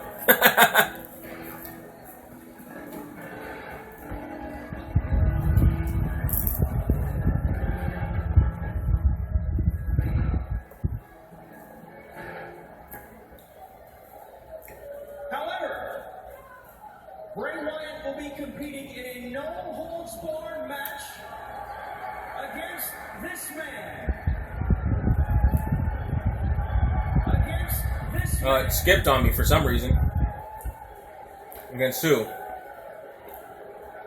Shane McMahon! The Undertaker, player! Holla holla! Holla holla, player! You're competing against The Undertaker! Holla holla! Oh shit! You're right. That's huge. This is epic. Oh man. It's just a major time. The big red machine. No holds barred match, huh? I guess that's their way of apologizing to fans about not having this match, I guess. Get ready, Bray. I hate Kane's outfit. I really do. I think it's the stupidest shit. Qualification. It's the dumbest design ever. With those stupid fake stitches on it, it looks so dumb. It looks so stupid, and it has for years. As long as he's had that stupid outfit, it looks stupid. Backlash after Bray Wyatt attacked Randy Orton, eliminating him from the matchup, but now Kane has him in his grips. The manipulator world. Oh, great! So now we get Bray Wyatt losing again. I don't think Bray wants any of this. Spent all day preparing for Randy Orton to try to take him out early. Now we have Bray Wyatt losing again. He took him out. Oh, Kane, collision, taking Bray Wyatt out at ringside. Terrific. Terrific. Wait, the Demon Kane or the Demon King? Which demon? Oh, they've tried. They've really tried to kill Kane many, many times over the years. They really have. 2 words. Katie Vick. Katie Vick. Oh. Arguably the worst storyline in wrestling history. Setting the table for destruction, but Bray Wyatt has the bell. It's all legal. Only thing that limits you is your imagination. These two guys' imagination is scary. Don't count out. No disqualification. No holds barred. Team Hell No was bad. It was really bad.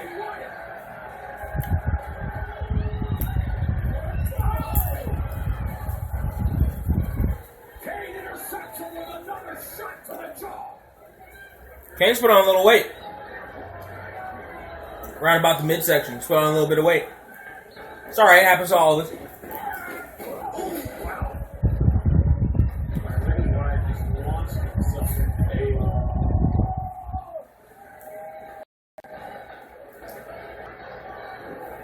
Big boot to the head by Bray Wyatt. Who now has the upper hand on Kane. And everyone talking Big uppercut. about SmackDown Live's first ever. I don't get it. You know what? And here's the The love, we all miss Finn Balor. The love of Team Hell No to me seemed to be part of that era where mediocre and random shit just ran amok. Great drives of mental warfare. Let's continue and bring Paul Bearer in to take fake Kane's side to get the real monster out of the real Kane. They didn't want Paul Bearer back. Otherwise, they'd have brought him back. They didn't want him back. Otherwise, they would have brought him back.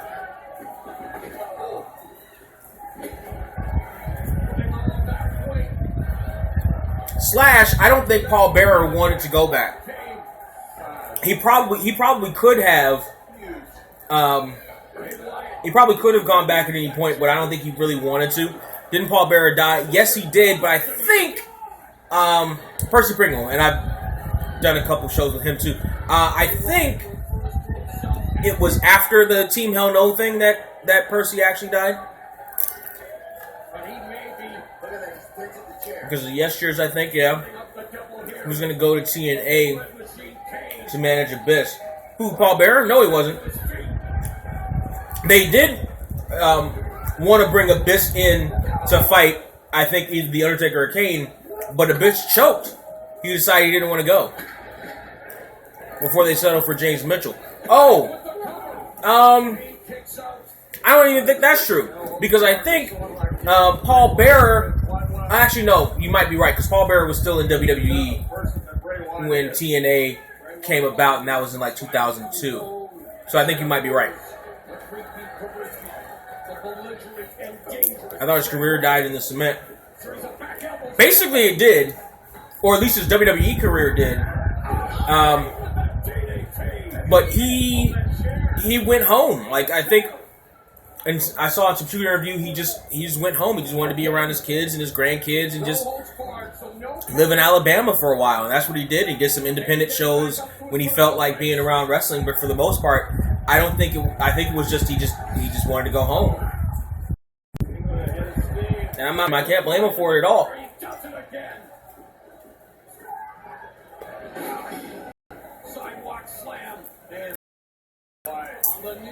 How did they do that with the cement? So, it's my understanding that it was kind of it all had to do with the case that he was in. Yeah, Kane looks bloated in this match, and he's low. Like, it's not just he put on weight, but it looks slow.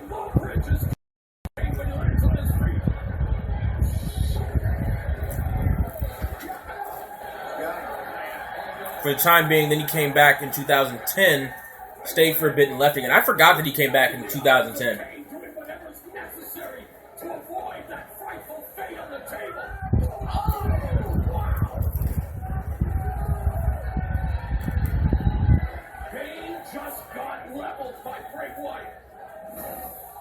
Listen to this.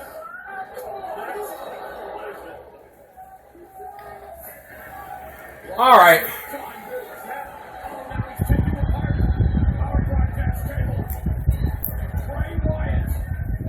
What is going through his maniacal mind? Sister Abigail on the table, maybe.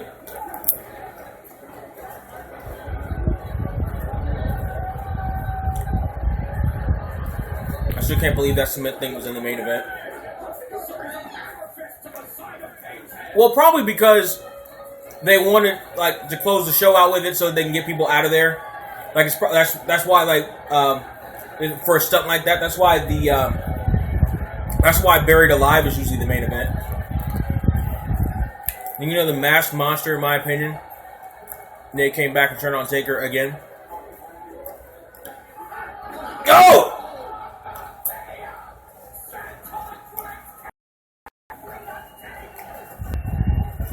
I don't think they need another Masked Monster.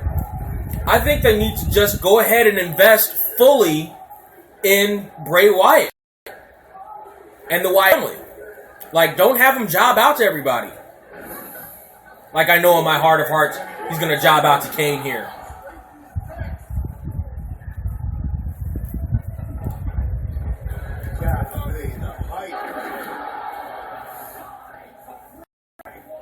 Good time splash there.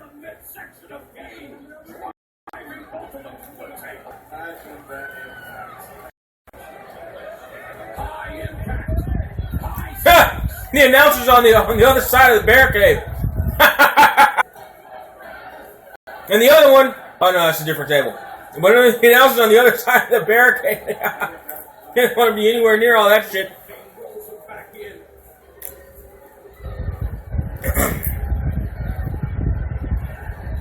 Kane barely stirring in a supine position on the mat. Come on. Now, see, here's the thing. Can he? Oh!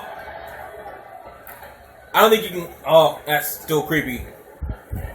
I wonder if he would want to do that with the back damage that he had, but. Wanting to turn Kane's world upside down. Sister Abigail. Sister Abigail. Introduce Kane to his sibling. Or is he? That was a weird cut. Who are these directors nowadays? That was a weird cut. They do need to stop having Wyatt lose feuds. Yes! They really do. Like, every feud he's in, you know he's going to lose. Had a Ring on Fire at SummerSlam. Do I remember it? One of my best friend, hashtag Trapzilla, a.k.a. Kyle Webb, a.k.a.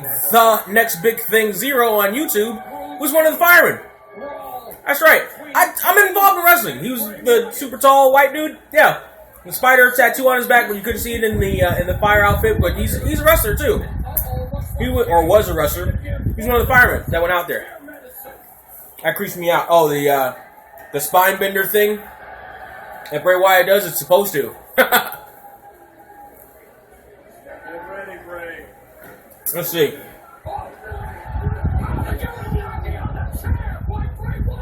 Standing Uranagi too. Pinning. Desperate counter. Is that enough? No. Wow.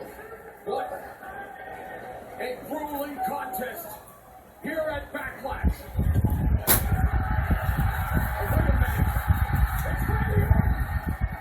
So Randy couldn't have. So whatever the medical issue is, Randy couldn't have the match, but he can come out here and do a spot. Slam that door in. Leg. Because you're important. The Viper. Wrong with a snake is you better finish him off when you get a chance. Because if I can buy you, and I think that's exactly what Randy Orton has in mind. I think Bray Wyatt is just right up in a rock and a hard place here. Wait, has Orton not? But he's able to come in and do the RKO. Has Orton not had a match? He got into a physical confrontation with Bray. Has Orton not had a match in SummerSlam? Randy Orton making a huge statement at Backlash with the RKO. And that one wasn't out of nowhere. He walked dead down to the ring and gave it to him. By the way, you can hear the boos already because Kane's about to win.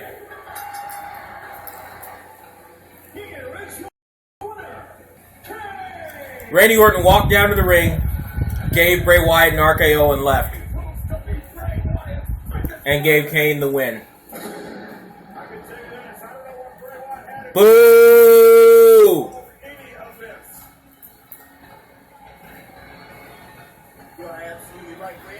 I know it was for a feud, but come on, man. I'm so sick of seeing Bray Wyatt lose!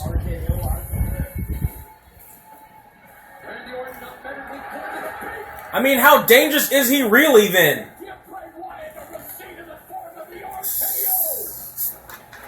And then Kane follows up with a choke slam. That's it.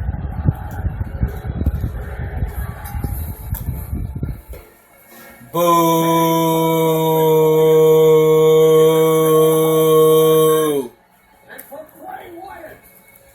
No, he's not. No, Bray Wyatt is not going to be scary if he keeps losing.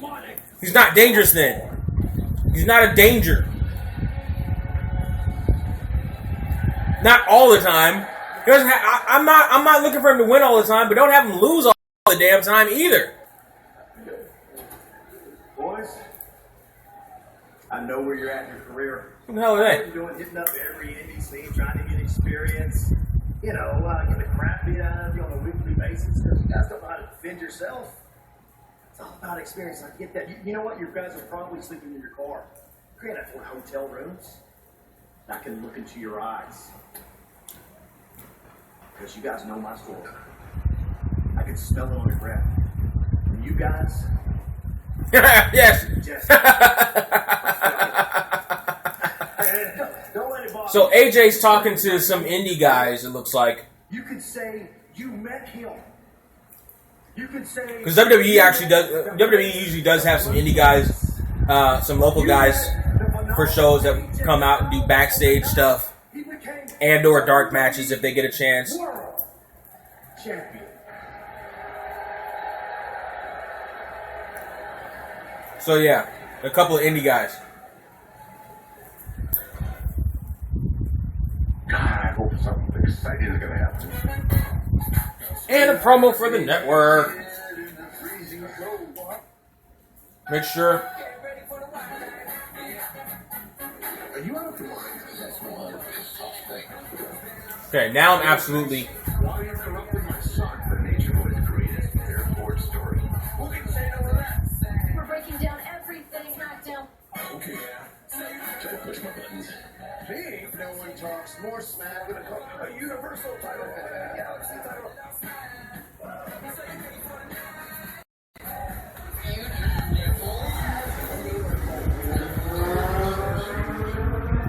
Motorcycle outside. So now, promo for the network, of course. Yada yada yada. Clash of Champions is coming up in 2 weeks. I'll probably live stream that. No Mercy in October. Probably live stream that. I don't know which match is next. I would hope. We're less than 2 hours in. Everything that was old is now new again, brother. And those are facts. That's when an hashtag started. So, probably the tag team championship match. Probably the tag team championship match is next. Let's see. Remember when Kane was a demon with Kelly Kelly and Dan O'Brien? With Kelly Kelly? With Kelly Kelly? Did that happen? Ew! Let's go. Yeah, we had this talk before. I'm gonna put you in timeout. Like it's never ran before.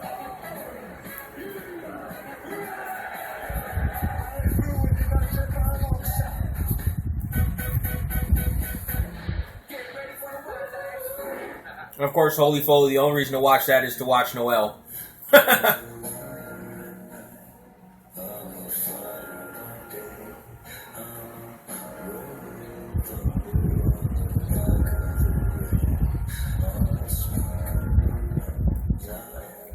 What the hell are they? Oh, No Mercy.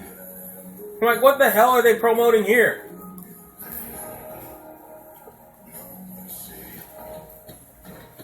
Alright.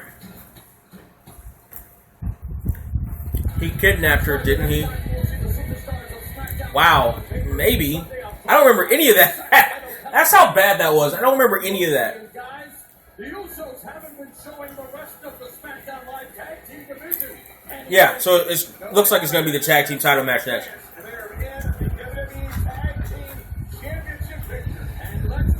No Mercy's going to be in Sacramento, so I'm sure there's going to be some California guys rolling up there. James over the chop block right to the back of Zack Ryder's leg.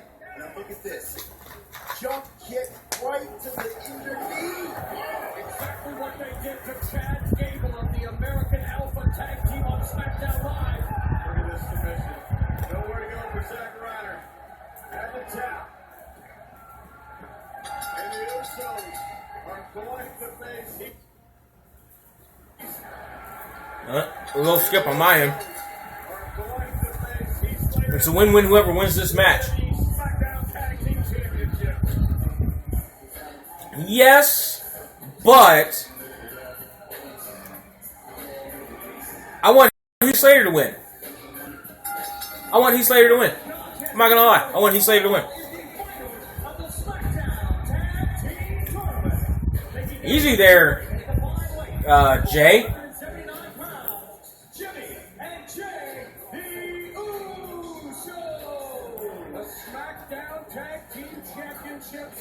Up for grabs for the first time ever. The Usos have eschewed everything about their old ways, including the Siva cow. They're completely different. They've been foregone the haka, which is how they started every match. Just coming straight to the ring, focused. I'm just one man.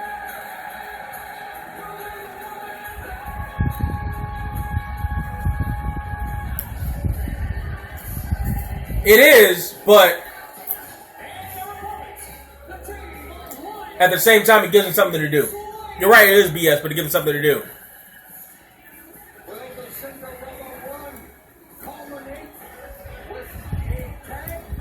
I heard Heath Slater's theme more playing WWE 2K than I ever did watching TV. So Rhino's shirt, the one vote for Rhino, he'll fight for you. I still haven't seen that commercial yet. I want to see that commercial. The key is he has to win this to get a WWE contract, not just the WWE SmackDown Tag Team Championship that you see right there. Many people never thought we'd see him here, but here he is in the finals of the SmackDown Live Tag Team Championship. I'm glad he's here. He's Slater's my man. I like it. Heath Slater suffered the ignominious fate of not being drafted in the WWE draft, but an opportunity here to secure a contract with SmackDown Live. He also suffered the fate of Buell's crab cakes earlier today, so hopefully that doesn't affect him. I think that might affect him more right now, David. Hey, he's Slater not only not drafted. Yeah, Rhino is running. Have you seen the commercial, fanboy, with Kurt Angle in it? Rhino would like to turn out the lights on the Usos. Tom Brady wasn't drafted for. I think what happened to him. He turned out okay. Tom Brady's a cheater. Don't mention Tom Brady. Tom Brady's a... Dangerous Usos team I've seen in a long time. Both of you have been successful tag team competitors, John. How much does it impact the fact that Usos have only competed once tonight? Look, what they're going through, they've got the championship. I don't think there is much. Look, they had a hard match earlier against the Hot Brothers. I think compared to what is going on in the Knockout Champions, I don't think it's no matter one bit. To John's point, the Usos are nice and warmed up. They did look fantastic earlier. Toho Black Slater, who has been a three-time WWE. Oh, yes. Oh, yes, it's a thing. You gotta look it up. Look up Rhino's campaign commercial. Or Rhino for mayor ad or something like that. It's a thing. Kurt Angle at some point puts an ankle lock on a kid on a lawn. It's a thing. It's a thing. Heath is very over right now. The hardcore legends. The Usos have been in a lot of great tag team matches. They know this. They know that when Rhino and Heath Slater are going to come out firing and smoking on all cylinders. They simply need to weather that and go into their game plan, which the Usos have been better than anybody here in the tag team division the last number of years. Rhino offensive of over 20 years. Big arm wringer. Tag back in. Kick to the midsection. Another arm wringer. Forearm out of it. Oh! Smacked Heath Slater in turn. Nailed Jimmy on the apron. Good rejuvenation. Rhino's out running for political office, then he comes back and gets the tag team champion. Let's see. They still be in competition. Headbutt to that stomach. Heath is definitely a face. Those crab cakes. Everybody loves Heath. Oh, into the rail! Oh! Into the post! Right into the steel post by the Usos. The Kings. Very nice. Throw him in the ring and pin him. Oh! It's almost midnight, Cinderella. Fairy tales aren't real. But the Usos are. And they have taken out American Alpha. And the second chance they took out the High Bros. They have to take out Heath Slater and Rhino to become tag team champions again. The first ever SmackDown tag team champions. Jimmy Uso with the And the difference in this Very match nice. is gonna be teamwork. Now don't forget, the Usos are And it took just enough time throwing him back in the ring so that it makes sense that he will be able to kick out. tag team in WWE. Even with the suplex post. But Heath and Rhino, they haven't been teaming. Oh, They also just tagged Slater. Usos know what the other brother is going to do before they do it. Again, they're doing a great job. Crisp tag team and good tandem offense.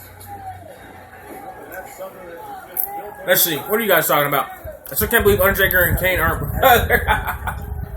They aren't? Tag teams are always built at the beginning. That changes my whole perspective on wrestling. Even at the beginning, now they've become the greatest moment Mc- in history. Even though What was that? we don't talk about. What the hell was that? But then again, you can't discount. So Jay runs from one. So Heath is sitting. Jay runs from one rope to the other. Looks like he's coming in for a sliding clothesline, but then changes it into this stupid Vice thing that I hate, and then changes it into a chin lock while he's there. What the hell was that? Slater needs to find a way to get that big Rhino into this ring. This could be his chance right here. Jimmy Uso making the tag, and he will stop Slater from doing the same, firing hard back. I trip over into the corner.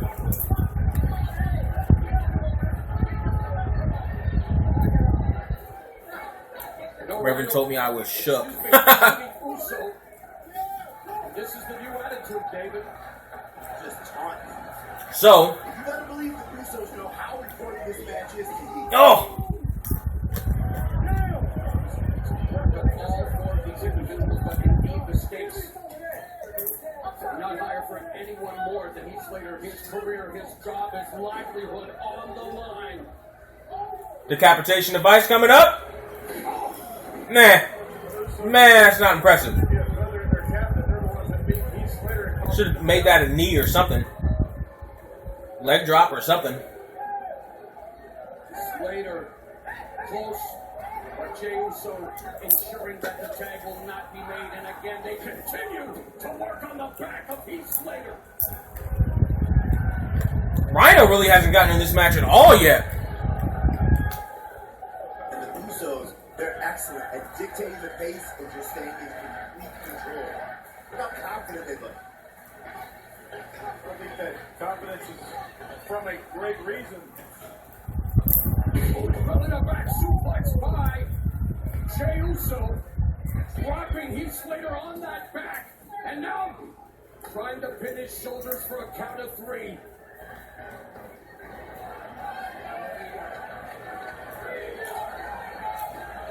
The Rhino chant started. That's what is at stake. Those newly minted SmackDown tags. We want Rhino chant starting.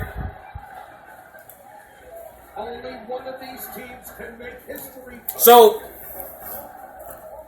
I think Wyatt should leave. One of these teams, when it gets Heath Ryder should. Why? Go where? To Raw? So the Rhino chants are starting, or at least they started, and here's the problem. They were rivaling each other. You had We Want Rhino and Vote for Rhino trying to start at the same time. They couldn't figure it out. Jey Uso just continually talking trash, getting into his head. Slater desperate to make the tag. Rhino reaching out. Oh!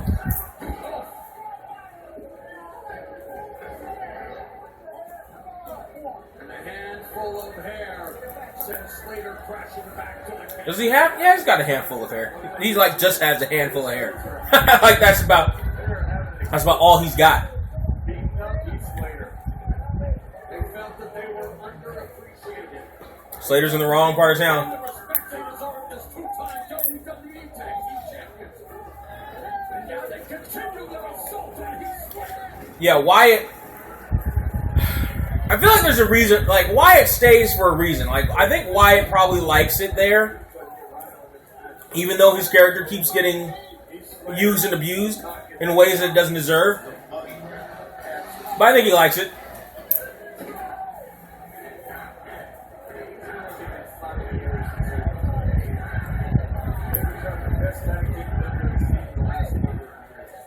They are in complete control right now. I'm Beulah, Heath Slater's wife. I'm telling these kids not to watch.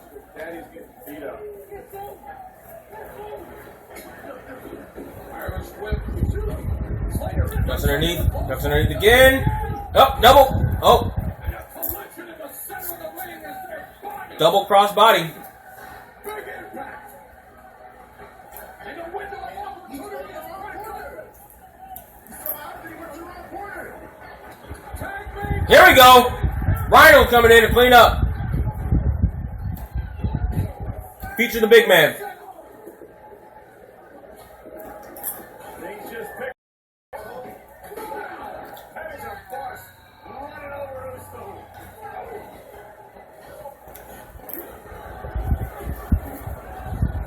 Oh, nice European. Oh, nice European twist there into a belly to belly. Look at that face.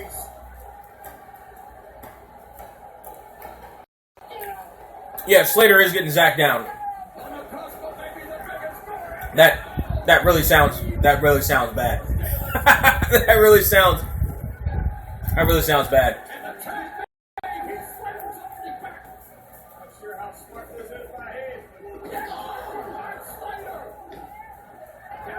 Nice again.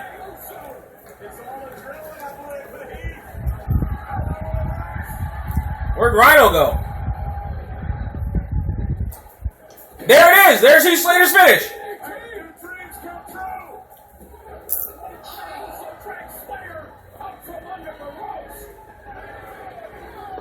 He almost had it right there. That would have been it. You're right. Slater almost secured the WWE SmackDown Tag Team titles.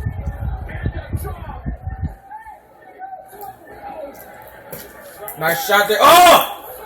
Off with his head. Gore. Roll over, Heath. Roll over. Roll over, baby. So and roll over. Come on, baby. 1, 2. Oh, shit, it happened. Oh, shit, it happened. Halfway decent match. Look at the smiles on people's faces for Heath Slater.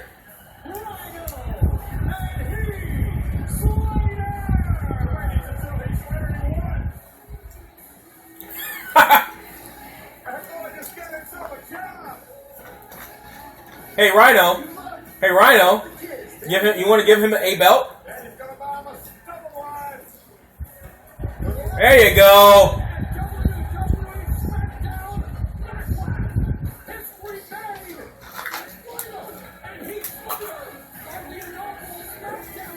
There you go. Beauty and the Man Beast are a thing now. Of course they do 2136 because they are the dopest reactions on the planet. If you want more of them, youtube.com/surreal469. There's a whole bunch of them there. Like hundreds. Not even kidding. Let's see. That was a decent match. I'm okay with that match. That was decent. I gotta tweet it.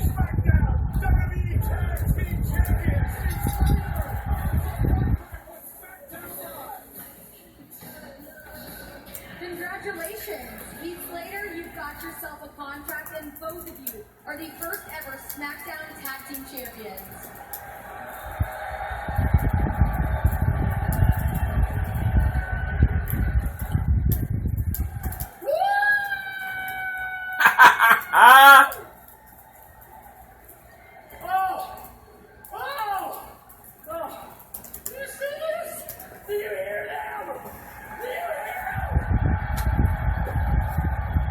Heath Slater's actually getting something done in the ring. Thank you, 2136. Appreciate that. Which I need to thank Daniel Bryan Dean Ambrose probably will win his match. for letting me join the tournament with my man right now. Post-match interview right now. Tag team champions, I get a contract now. Woo! The only thing I gotta say is this is probably one of the biggest moments in my life, besides a couple of my kids being born. No, really, I'm serious. Yo, Beulah, we're getting a double wide, baby! We're getting a double wide, baby! Hey, Ninja, baby! Heath Slater, is Heath Slater the new Jamie Noble? Ninja, baby! We're getting the double wide, Ninja, baby! Ninja, baby, we're getting it, baby! Ninja, I love you, baby! I love you, Ninja! Dropping my popcorn, Ninja! I love you, Ninja, baby! Woo! Ninja! Oh, it's fucking KFC commercial. World's best chicken sandwich, huh?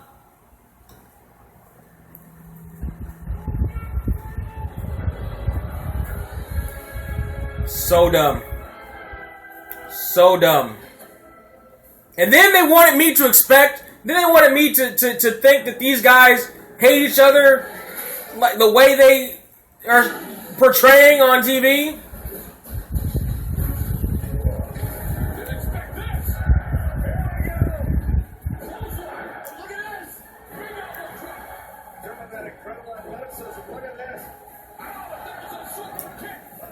That was stupid.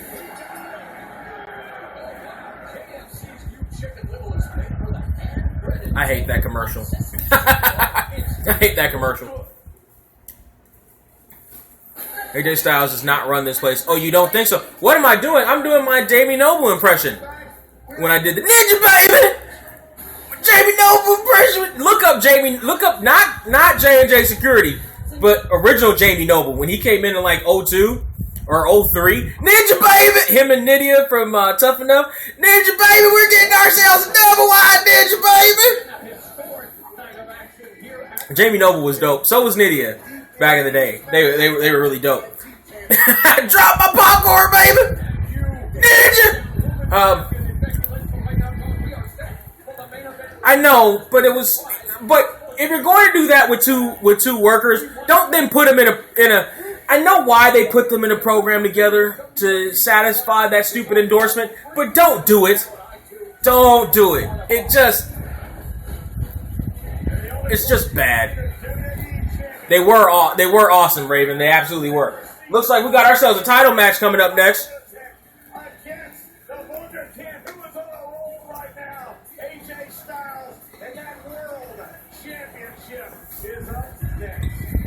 Good. Championship is up next. Yeah, their feud with the Hurricane is what put them on the map. And it was really good, too. The matches were exceptional.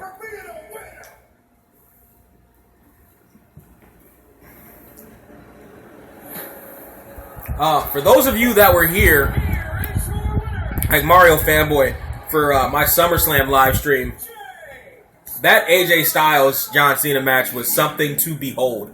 Honestly. Let's see. Actually, no, I don't think he runs this place. That's all you need to beat him. Like, he only needs to beat Dean Ambrose once. That's all he needs to do is beat him once. Didn't Jamie lose his belt to a chick? Maybe. I'm trying to think who would be Cruiserweight Champion at that point. That he would lose to. Jacqueline, maybe? I don't remember. Maybe, though. I want Dean to win, but I feel like Styles will win. Wouldn't be mad if he does. Me neither. But I feel like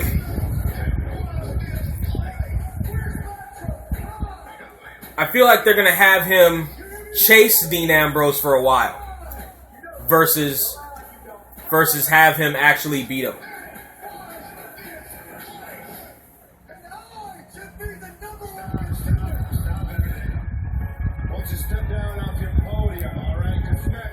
He should gloat about it. He should gloat about beating John Cena once. If you beat John Cena once, 21-36, how many times have you beaten John Cena? What event was that you beat John Cena? He beat him. And at SummerSlam. Let's see. I feel like John still runs this place after 10, 15 years. He shouldn't. And that's why they call it high risk, folks. Dean Ambrose's greatest asset, he's a survivor. Can he survive in Backlash? This match better be really long since it's just 10 p.m. Over there, yeah. They might cut it short. Who knows? They might cut it short. Like I don't think they're not gonna give him an hour.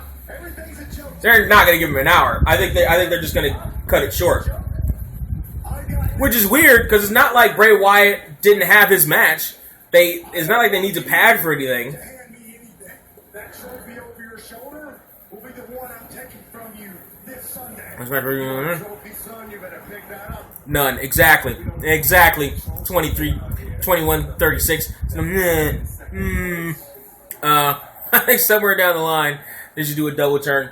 Styles as a heel isn't all that great, but Ambrose as a heel is 1,000 times better. Yeah, Ambrose, though, is really more of a tweener than he is a face, in my opinion. So he's really more of an anti-face than he is a face.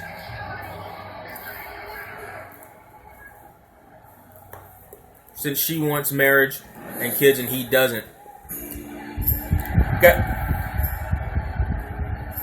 Guess what? 2136. That is a lot of women and a lot of men. Trust me. I know that personally. Trust me. I have / am dating chicks. They're like, I want it. I'm like, no. First of all, I don't. Secondly, no. That's a whole other stream. But I'm definitely one of those guys that are like, no, I don't want kids or marriage. No. And I know you do, but let's just pretend that you didn't say that you wanted those things and continue having fun. Let's just continue to have fun instead of doing all that non-fun stuff. They might. I think though, back in the day there was a penalty for ending a pay-per-view too early, like from pay-per-view companies for ending it too early. So I don't know how they're gonna do this. I don't know how they're gonna do this. They're gonna try to pad it as much as possible, probably. I don't know how they're gonna do this. There might be an after-match thing that happens. An aftermatch showing from some, like John Cena may come back or something. There might be an aftermatch something that happens. I don't think John Cena's gonna come back, but like somebody might come back and like challenge or something. An in-ring segment after the match. They've got a lot of time to try to fill here. So I don't know if those things still exist anymore. Anyway, the cutoff. I don't know if those the penalties. I don't know if they still exist or not. I don't know. We'll see. Yeah, but she compromises too much for him. See, I've never seen Total Divas, so I don't know much about their relationship other than they're in one. Because because Cena's rich. Close discussion in stream. Thanks everybody for coming. That's the end. Yes. Yes, because Cena's rich. That actually makes a ton of sense. Why she would. Oh my gosh. They didn't stop that bad WWE ECW pay-per-view for ending early. I think that one was supposed to only be 2 hours though. December to Dismember. I think the infamous December to Dismember. I think that went as long as it was supposed to. Because I think people still didn't really have a whole lot of faith in that one. Plus, I think at the time ECW itself was still an hour TV show. It didn't even have the 2 hours that the other shows did. So I think it ended when it was supposed to. It's for the WWE World Championship. All right. Introducing the challenger from Gainesville, Georgia. Weighing in at 218 pounds. Let's go, baby. Who would now like to be announced as the face that runs the place. The phenomenal AJ Styles.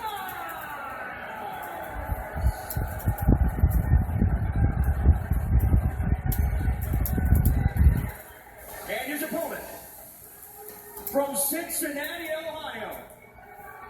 Weighing in at 200. One of the only good things to come out of Ohio. He is the WWE World Champion, Yeah, ECW was only an hour. Yeah, people forget there was an ECW pay-per-view named after that in '95. That's true.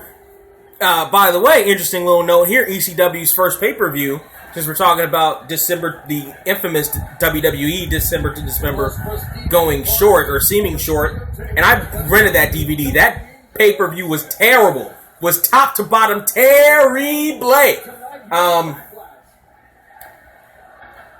A lot of people forgot that ECW's very first pay-per-view almost ran a little bit too long, meaning that the Transformers blew out like 5 seconds after the celebration in the ring. Like, they barely made it to the end of that first pay-per-view. So, little bit of trivia there for you. I'm trying to think, was December to Dismember that bad? I remember it being terrible. A huge opportunity for Styles to finally ascend to the summit of sports entertainment. One big thing is Dean Ambrose has that champion's advantage. Certainly not the Heat. Trying to take advantage of it. On the count out and disqualification, Dean Ambrose does not lose that championship. Let's see, yeah, December to Dismember Quick roll up high, Styles back leg cover for a 1 count. Styles must small package. was... Actually, no, it wasn't terrible top to bottom. The Hardy Boys tag team match was actually pretty good. Everything else sucked. Everything else sucked. Styles confidence. Probably say it's the worst. Yeah, they do, because it was the worst WWE pay-per-view of all time. It was bad. It was the only good match was the tag match that opened it. Everything else sucked. Was terrible.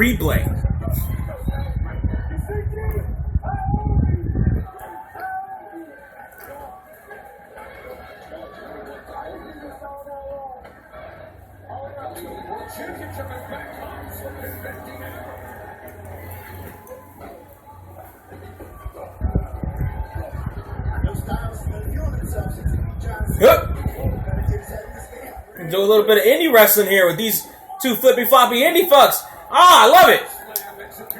Body slam by Ambrose in the middle of the ring. Capricious. The last thing we expected was a couple arm drags and a scoop slam from Dean Ambrose to start the match. He does this stuff just to show us how unpredictable he is. Master of many different styles, loves to brawl, but he can also go toe-to-toe with Styles, although Styles stops him with a double axe handle to the back. And they only had 2 matches advertised. They did, I believe, only have 2 matches advertised. This coveted opportunity. It was bad. It was bad all the way around. Well, also because WWE ECW had no direction. They had no idea what they wanted to do. They had no idea where they were going to go with WWE ECW at all. At all. And it showed. In everything they did that night, it showed.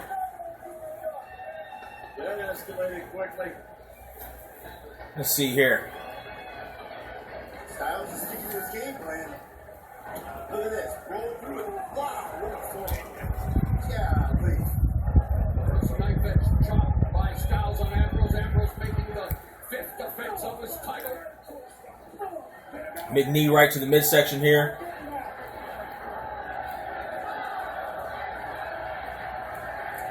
Dueling chance in the Richmond Coliseum.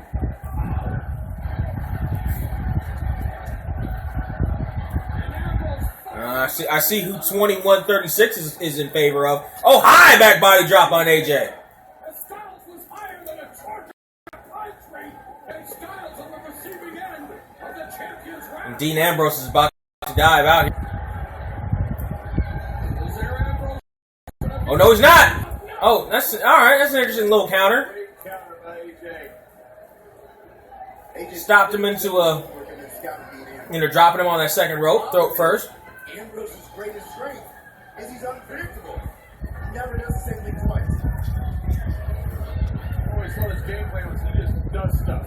Yeah, exactly. He just comes out here and punches. Brawls.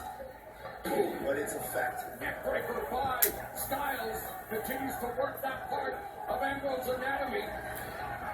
Here we go now. AJ Styles is in control. Heat is setting in. As you just saw, his is Let's a see. little more planned. Got about 45 minutes left pay-per-view. Styles won the prestigious IWGP Heavyweight Championship in his first match in Japan as two-time champion.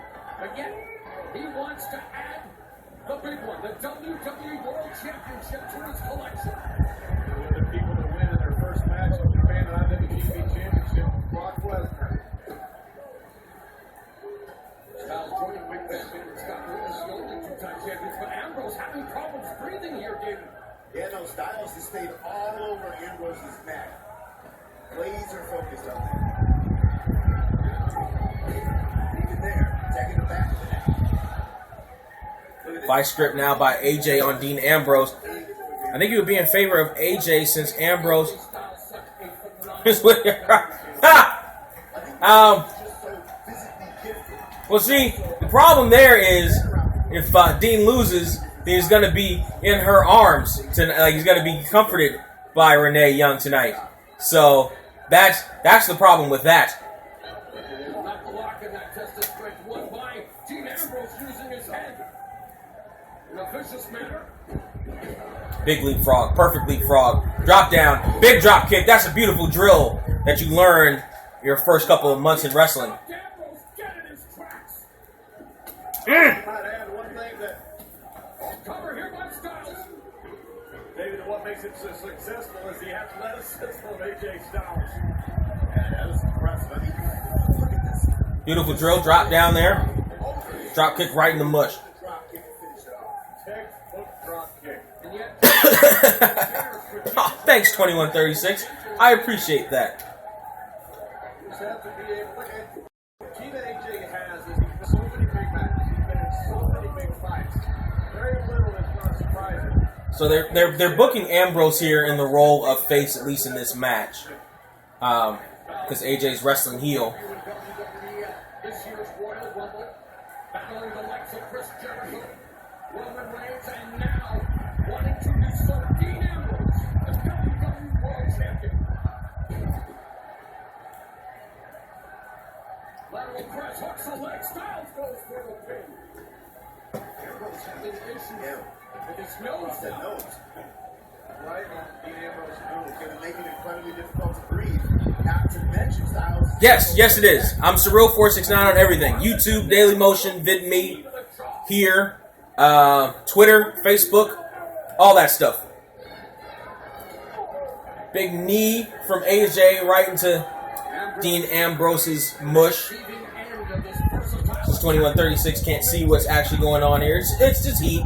AJ's just beating up on Dean for a while right now. Forearm into the corner. There's no denying AJ Styles' talents, his attitude. There you go. Now you're connecting with those kicks. And just like one of his heroes, Steve Austin, wanting to try to stop a mud hole through AJ Styles. There are many similarities between Ambrose. And walk it dry. Styles goes back. Oh, that's it for Ambrose's his spark there. Just caught his shoulder on that post. Styles has been literally one step ahead.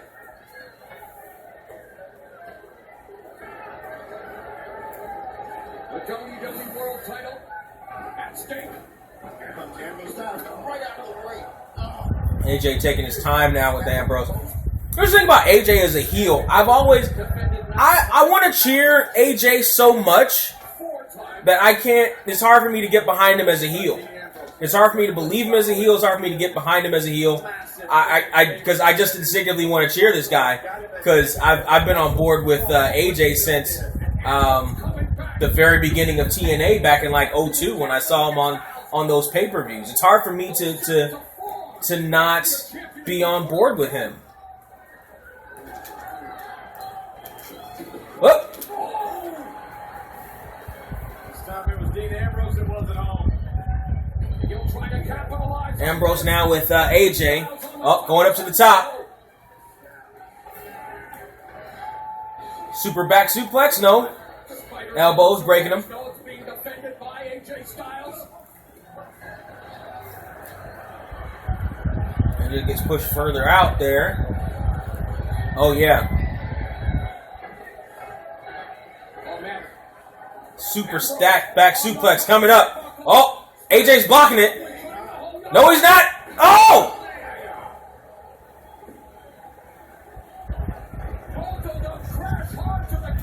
Why did AJ flip there? AJ didn't need to flip.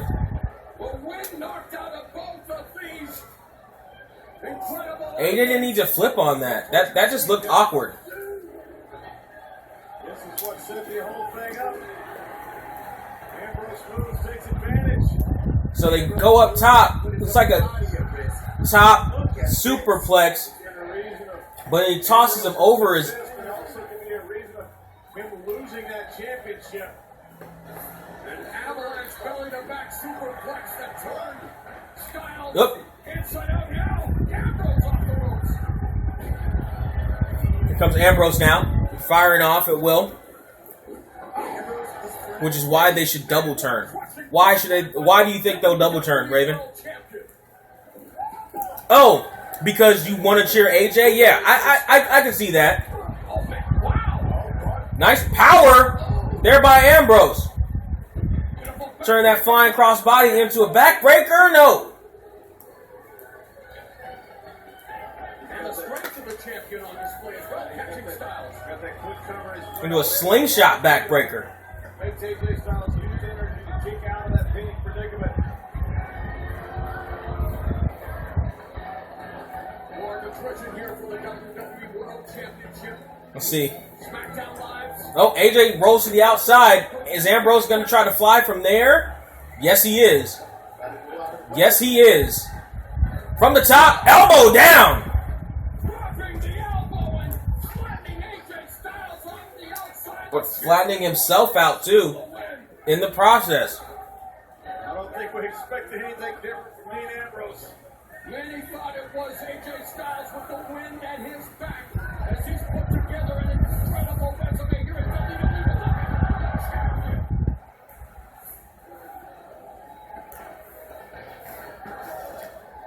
We'll see. Here comes Dean now. AJ's crawling, stumbling to get to his feet. Ambrose measuring them up.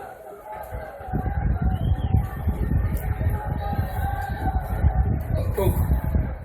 And Styles not home. Getting switched by Ambrose. Oh! Sit out with a face buster. Styles kicks off. It's a nice glam slam almost. It's almost a glam slam there, yeah. By the glam, remember the Glamazon? Remember her? Taguchi, but here Ambrose almost puts away Styles. Again, Ambrose back up. David. Ambrose back to the top. Where's he gonna go here? Oh, nice jump. Roll through. Here we go. Indy-rific. Oh, he got caught into a... What's it going to be? Plex? No! All that for that? That was a weird little sequence there. They went through a whole lot for not really a whole lot. They went through a whole lot for nothing. Let's see. It's like Y2 AJ. I kind of liked Y2 AJ. I didn't necessarily like their feud, but I kind of liked them as a team. Let's see. She has 2 kids with Edge now. I know, that's weird. Nope. Here we go. Nope. Into it. Nope. Both of these individuals have done their homework. They know each other. Oh! Going after the leg now. Yeah, Beth Phoenix, yeah.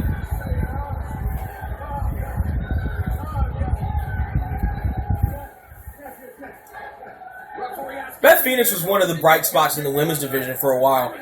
Back when it was super just divas. Like, the divas matches were certainly bathroom breaks. Like, certainly bathroom breaks.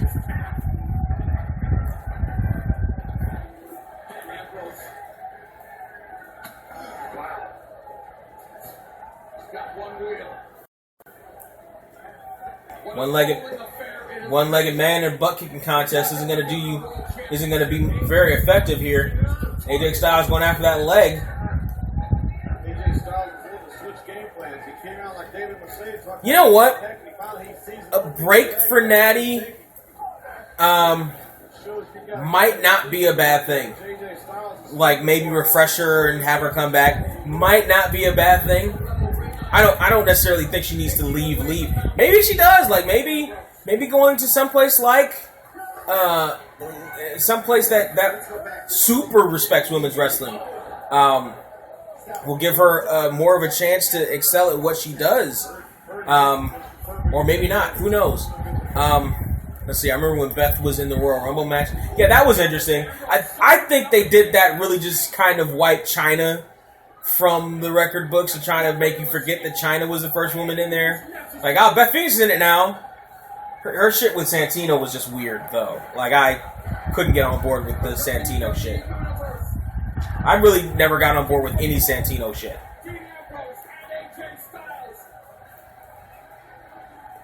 Oh. Well, this thing again. There you go.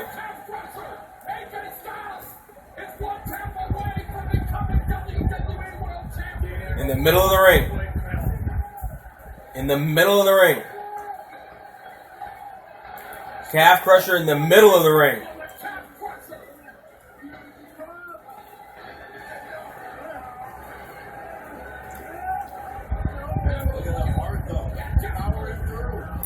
He's right next to those ropes, though.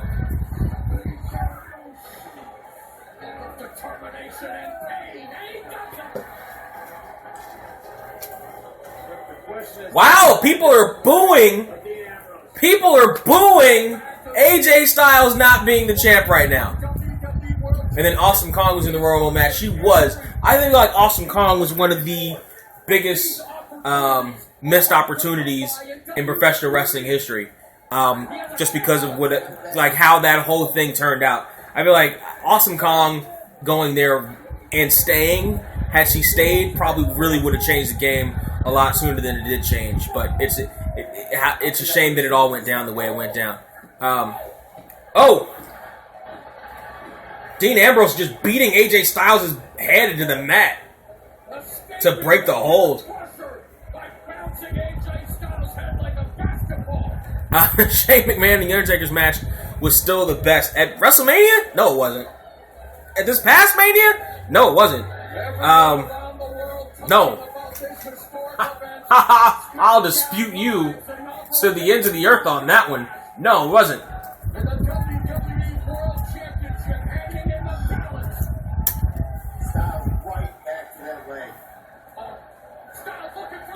Oh, Styles Clash? Nope. Oh, Ambrose climbs up the ropes and gets dumped out. On the what a kick to the side of Ambrose's head.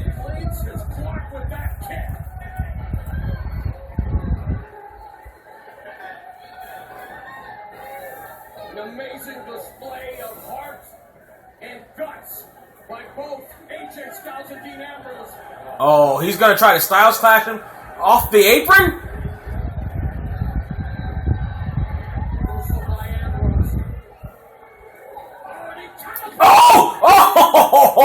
Oh!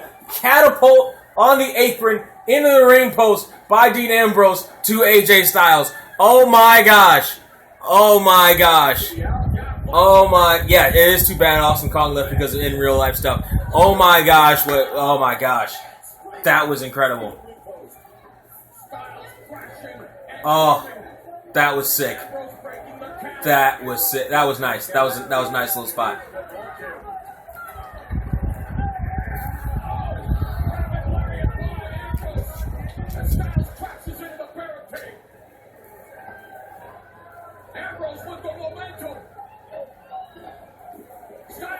Now, you know what? For my money, the best match of Mania 32 was the women's title match. In my opinion, like it was just top to bottom the best match there, and like it did its job effectively. Nice mind straw. Yeah, this match is pretty good. Oh, you'll dispute me, will you? This is what Ambrose has been trying to do for a long time, is to get back to his game plan. The women's title match, in my opinion, was just the better overall match. Like, you had the cage spot, which I wasn't expecting them to do. I wasn't expecting Shane to actually jump off of it, but he did. But then there was the air mattress below, which as soon as you saw it, you're like, for me, it kind of killed some of the momentum of it. AJ Styles now. Oh, nice!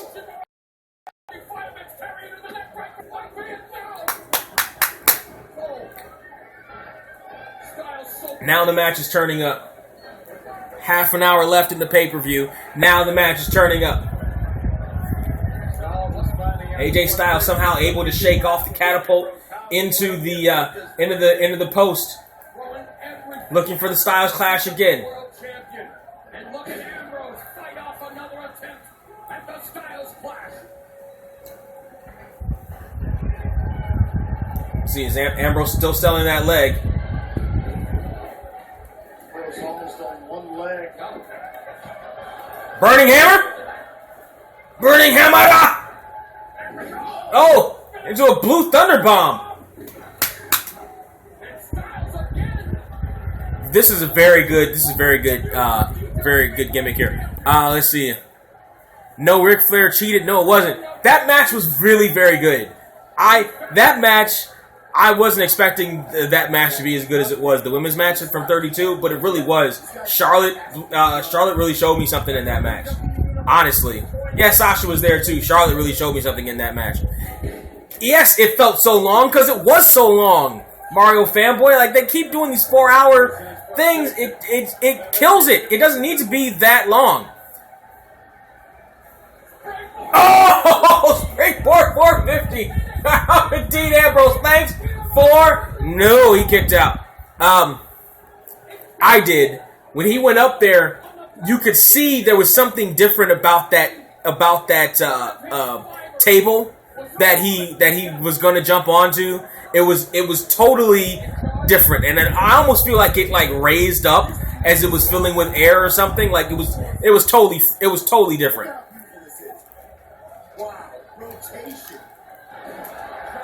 Dean was good when he put Tax and Chris Jericho. When is that not good? She didn't do anything. She won by Ric Flair cheating. That moonsault wasn't anything. That moonsault was impressive. To the outside, that was impressive. This year's WrestleMania was like 5 hours. Yeah, it's too damn long. Plus the pre-show and all that other stuff is too damn long. It's too damn long for the matches not to be as good as they are. Plus, I feel like one of the problems with WrestleMania 32 was the matches were okay, except for the women's match. I feel like the women's match is really good. The match, oh, nice! The matches were okay, but the problem was NXT had such a better show the night before. NXT show blew WrestleMania out of the fucking water. And that was the problem. You didn't like her moves. Oh! And over the table goes AJ. You didn't like Charlotte's moonsault? Meanwhile, Dean Ambrose is starting to turn it up on AJ.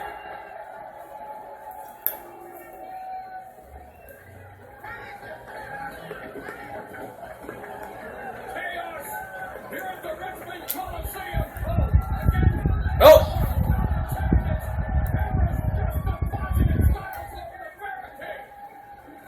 Literally throwing it all over the arena. Ambrose goes in to break the count. What in the world is he going to do now? Hopefully the referee wasn't actually counting.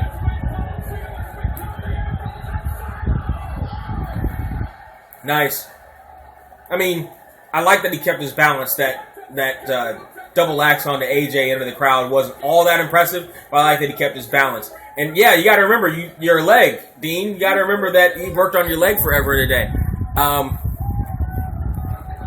NXT blew. When NXT was way better, Raven. NXT blew them wildly. Like you could live as a wrestling fan now on just watching NXT takeovers when they come out because they're just amazing.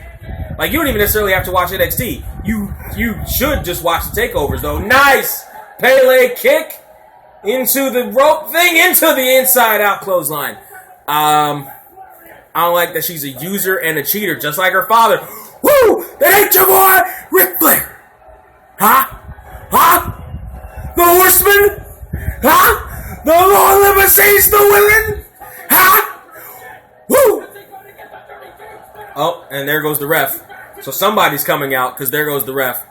Let's see. And then people were leaving when Triple H and Roman came on. Yeah, because Triple H Roman was a long-ass, boring-ass match. It was a long... And Ambrose is trying to fight it. No, he's Styles Clash. 1, 2...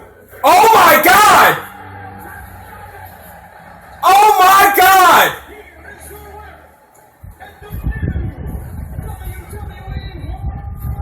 I don't believe it! I don't believe it! I don't believe it! I don't believe it! I don't believe it! I don't believe it! I don't believe it! I thought for sure they'd keep that belt on Dean at least for a little while longer. Push into the referee. Very simple wrestling logic. Low blow into the Styles Clash. I don't believe it. I don't believe it. I don't believe it. I don't believe it.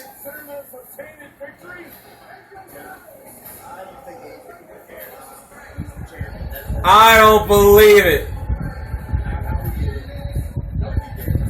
I thought they would keep the belt on Dean at least through Survivor Series. I don't believe it. Wow.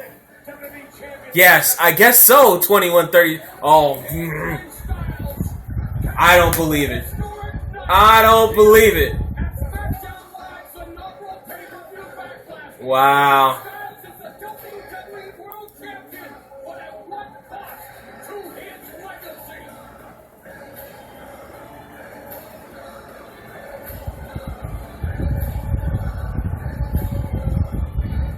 I don't believe it. I don't believe it. Gonna rate what? The pay-per-view or that match? I don't believe it. I don't believe it. I don't believe it. I don't believe it. Oh my God, I don't believe it. They gave the belt to AJ Styles. Oh, the pay-per-view? The pay-per-view wasn't bad. The pay-per-view, 8 out of 10, I feel is a little high. 7 seems more in place. For me, if you ask me.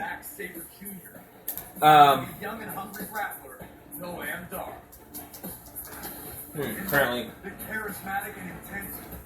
7 seems more on par with me. There were some lulls and there were a few too many lulls and a few too many matches for me. To give it more than a 7, but it was good overall. That last match, once it kicked up, it actually started to kick up. I like it. And it got a legit shocked moment out of me. I truly thought AJ they were gonna keep the belt on Dean. Like, even if AJ won, it would be by like DQ or something like that. I didn't know that they were gonna do that. I mean, it makes sense. It totally makes sense, but I didn't know that was going to happen. I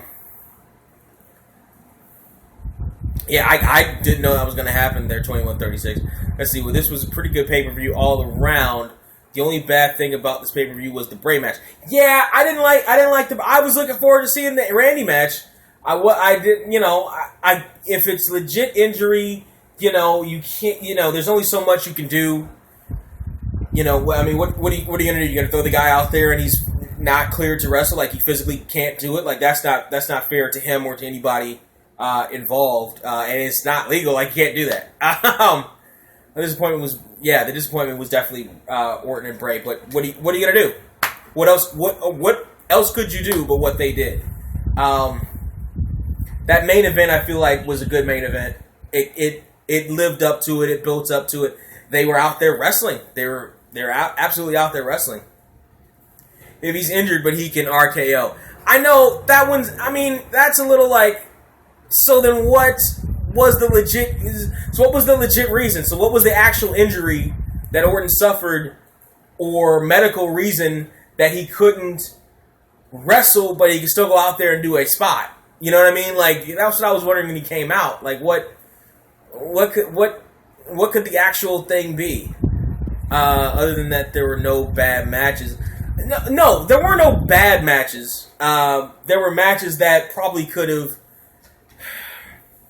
There were matches that probably could have had a couple things changed in them, but there were no real bad matches. There were a couple of botches. Ironically enough, the botches I can think of came from Naomi's match and both Uso matches. So I don't know if there's something going on in the Uso camp that they just gotta botch something in a match, but that's what happened. But no, there were no bad matches in the pay-per-view. It was just it was a decent pay-per-view, but I wouldn't put it down as like a classic. Like the first SmackDown pay-per-view they had during the original brand split, Vengeance, was actually a fairly good pay-per-view. It was actually a really good pay-per-view with a great main event and all that stuff, and great opener. Eddie Guerrero versus Chris Benoit for the U.S. belt. Great opener. This one was decent. This one was good. It was decent. It was pretty good. 21-36. Listen. All right, fine. You win. Renee Young's going off with Dean Ambrose. Fine, whatever. Let's have to drown in my own tears. What's the best match for you in Backlash? Probably the... I was surprised the most by the main event finish. The best overall match, I was happiest for the Heath Slater match victory. The best overall match for me was probably... I would say probably the main event. That one was probably the best. What about you? What in your opinion was the best match? Was the match of the night?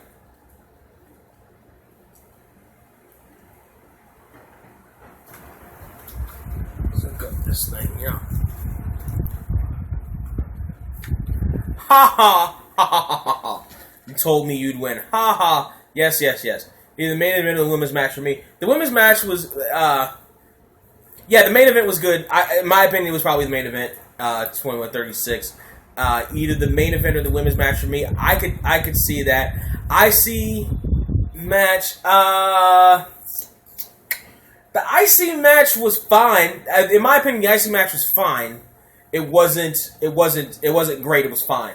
It wasn't bad. Again, there was no bad matches. It wasn't bad. It was good. World Heavyweight title match. Yeah, women's match was better than the WrestleMania 32 one. See, now you're just looking for pick fights. That's all you're doing, which is fine. That's what I do all the time. But see, that's how I know that's all you're doing is trying to pick a fight, because I do that all the time. You can't fool me. You can't fool me. 21-36. You can't. That's not. I'm the master of this. You kidding? I was gonna say I do this for a living, but I don't. But I do this all the time. Oh boy, that was an interesting. So now, what happens on SmackDown on Thursday? What's the landscape look like? What transpires? What happens? Here's what I think happens. The women, I feel like the women will drag Becky into the feud between Nikki and Carmella. I feel like the IC feud is going to keep going where Miz is going to keep on his crusade against Daniel Bryan, in which case Daniel Bryan will at some point have to confront him or something like that. Daniel Bryan probably won't wrestle again, but maybe he does. Who knows? Maybe they fixed him up enough so that he can work again. Who knows? And then that's what this whole thing's building up to. I don't think so. but who knows? Slater's going to slate. Yes! Heath Slater is going to be the new face of the tag team division, probably up until... No. Here's what I'm hoping they don't do. I'm hoping they don't Zack Ryder his ass and have him lose the tag belts on Thursday. I really hope they don't Zack Ryder his ass and do that. If they don't do that, if they keep the belts on him past No Mercy, then we might be in for another ride. Of course, Dean Ambrose versus Styles rematch. Probably no DQ, maybe, is what they might do with that. Let's see. Cena gets his title match when he returns. I mean, I almost want to say, of course he will, but we don't really know, because Cena for a while was actually giving back to the business, including but not limited to letting AJ beat him in the middle of the ring at SummerSlam. So he might try for the title again, or he might be satisfied where he is as far as legacy is concerned. I hope not too. I don't want to see that either.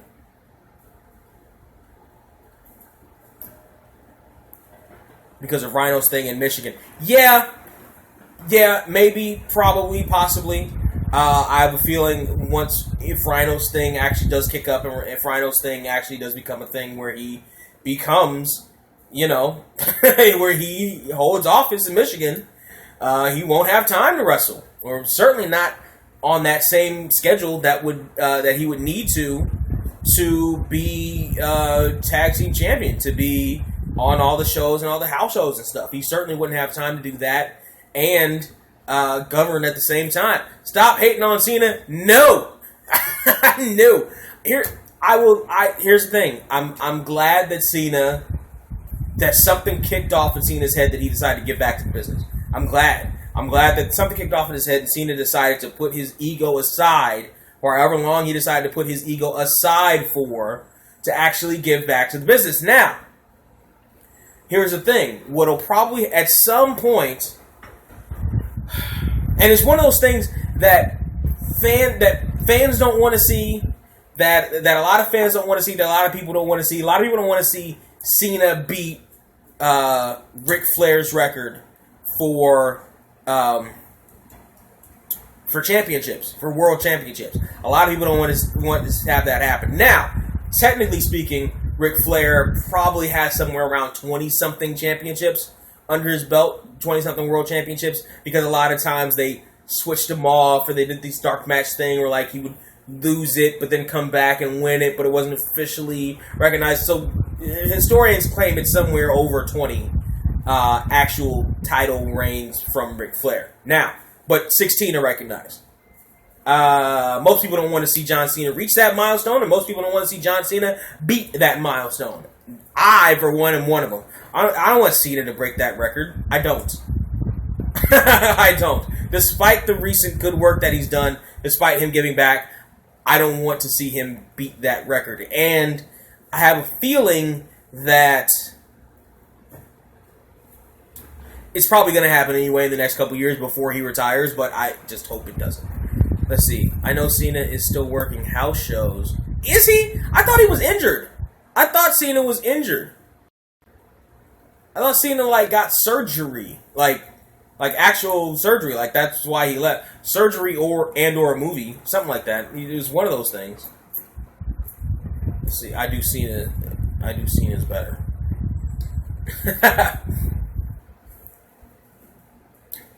No, he's taping that show.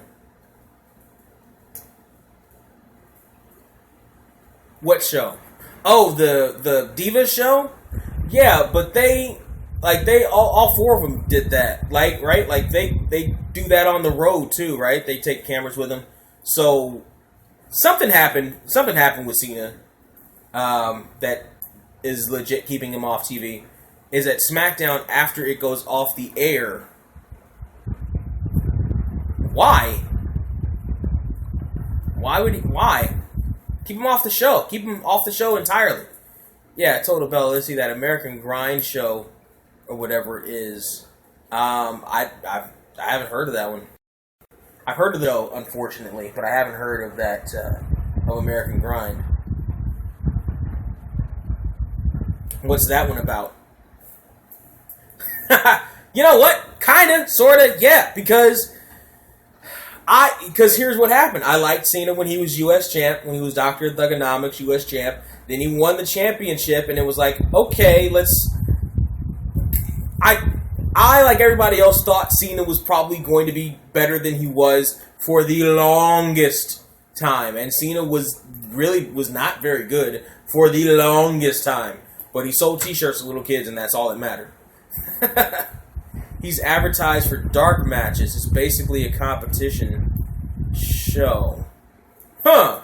So they probably have him advertised for dark matches or whatever, or say, hey, come see John Cena to help sell tickets.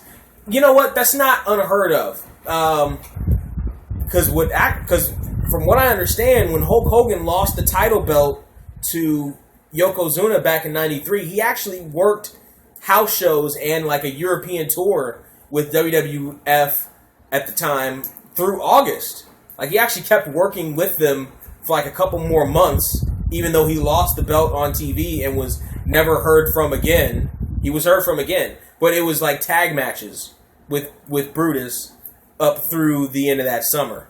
You live stream all pay-per-views. I'm thinking about doing that. I did SummerSlam. I decided to do this one. I'm thinking about live streaming all the pay-per-views.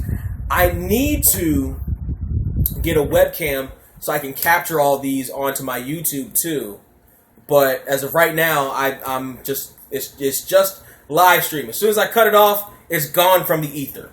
So, or it's in the ether at that point. Yeah. So, I'm thinking I probably will live stream all pay-per-views, or as many pay-per-views as I can. Certainly the big ones. What's the next big one? Survivor Series? I'm probably planning on doing Survivor Series. I'll always have a dispute which matches are better and when. This thing that you seem to have about winning, that you think that you can beat me in a wrestling discussion? No, you can't.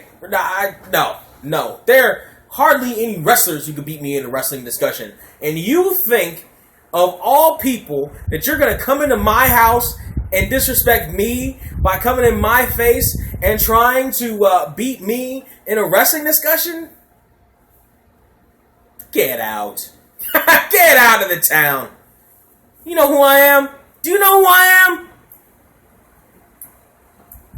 See, you live stream on YouNow. And yes, so yeah, this YouNow is the one I know of. If there are other ones I know, I don't know any other ones, but YouNow will be the one I know of. So YouNow is the one I'll be using, and I can only do one app at a time on the phone, so that's what I'll be doing.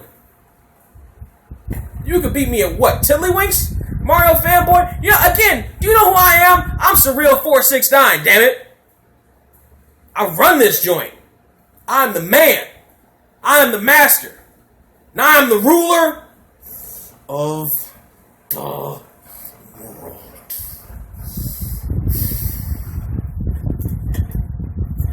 A little throwback for you. You could beat me at video games, probably. I don't play video games all that often. I don't have, I have a bunch of video games, and I really should play them more often.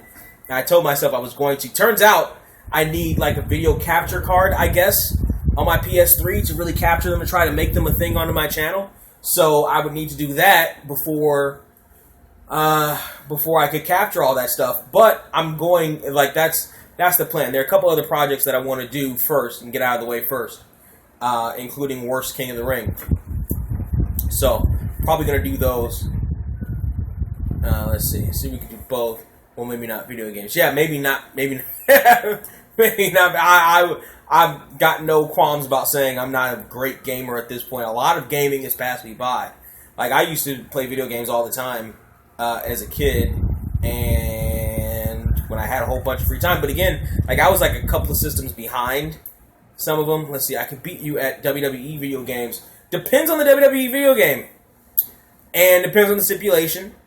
And, yeah, maybe. But maybe but not likely, and I'd put up a hell of a fight. And see, I'm not about to subscribe, and I'm about to subscribe. Oh, I was gonna say, you're not about to subscribe? Yes, you're about to subscribe and then watch my videos. Feel free. I do more than just wrestling, but there's a wrestling playlist over there. I do controversial topics. It's titled "To Drink Minimum." I do a lot of drinking, a lot of drinking games over yonder. Yeah, feel absolutely free to go and binge watch all my videos and tell your friends to do the same. Yes, you have my permission. Granted. Meanwhile, the Cruiserweight Classic just started playing all by its lonesome, and I want to watch it. I want to watch it in its entirety, but this is from last week. I want to watch it, but I want to stop it, but the controller is broke, so I can't do that. Let's see. Controversial topics are my favorite to watch. Great! Then you came to the right place, 2136, because that's... Today I just did a controversial one on that mattress store. There's a mattress... So there was a So, you're maybe from the UK, but 9/11 was a huge tragedy here in our country. The attacks on September 11th. Today, September 11th. There was a mattress store that ran a ad bringing up 9/11, calling it their 9/11 mattress sale, and they brought up twin beds and twin towers. The whole thing is terrible. I made a reaction to it. I started cracking up. I think you might enjoy it. Love your What Culture and Wrestling with Regret videos. Thank you. There's more coming up. I was actually going to post What Culture video on Friday, but then something came up and I posted a different video instead. But there's still one and a couple in the pipeline. Yeah, I send tributes every year. Well, when you see this commercial, woo, you're gonna want to send tributes to that store because they actually closed down. That store actually closed down. So that's interesting. Anything else before we sign off? Your actual top 8 worst Kane storylines. That was requested before. I either already did that, it's in the pipeline, or I already watched it on my off time. I think it's in the pipeline. I think that's one of those things that I'm planning to do, or maybe I did it already. I can't remember. For the life of me, can't remember already. I'll have to check, but I've gotten a couple requests for that. I'm not avoiding it. I've gotten a couple requests from that. It's on the list.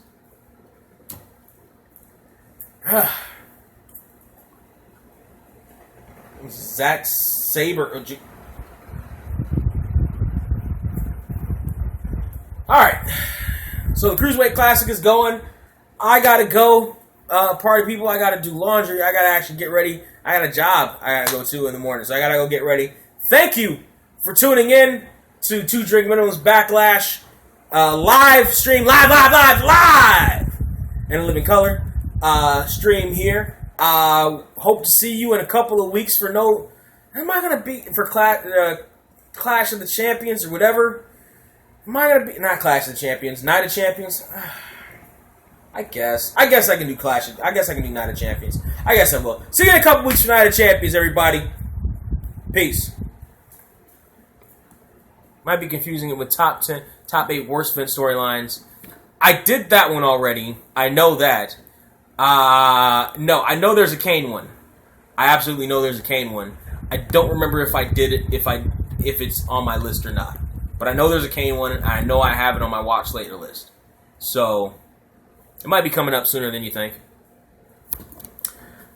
Peace out.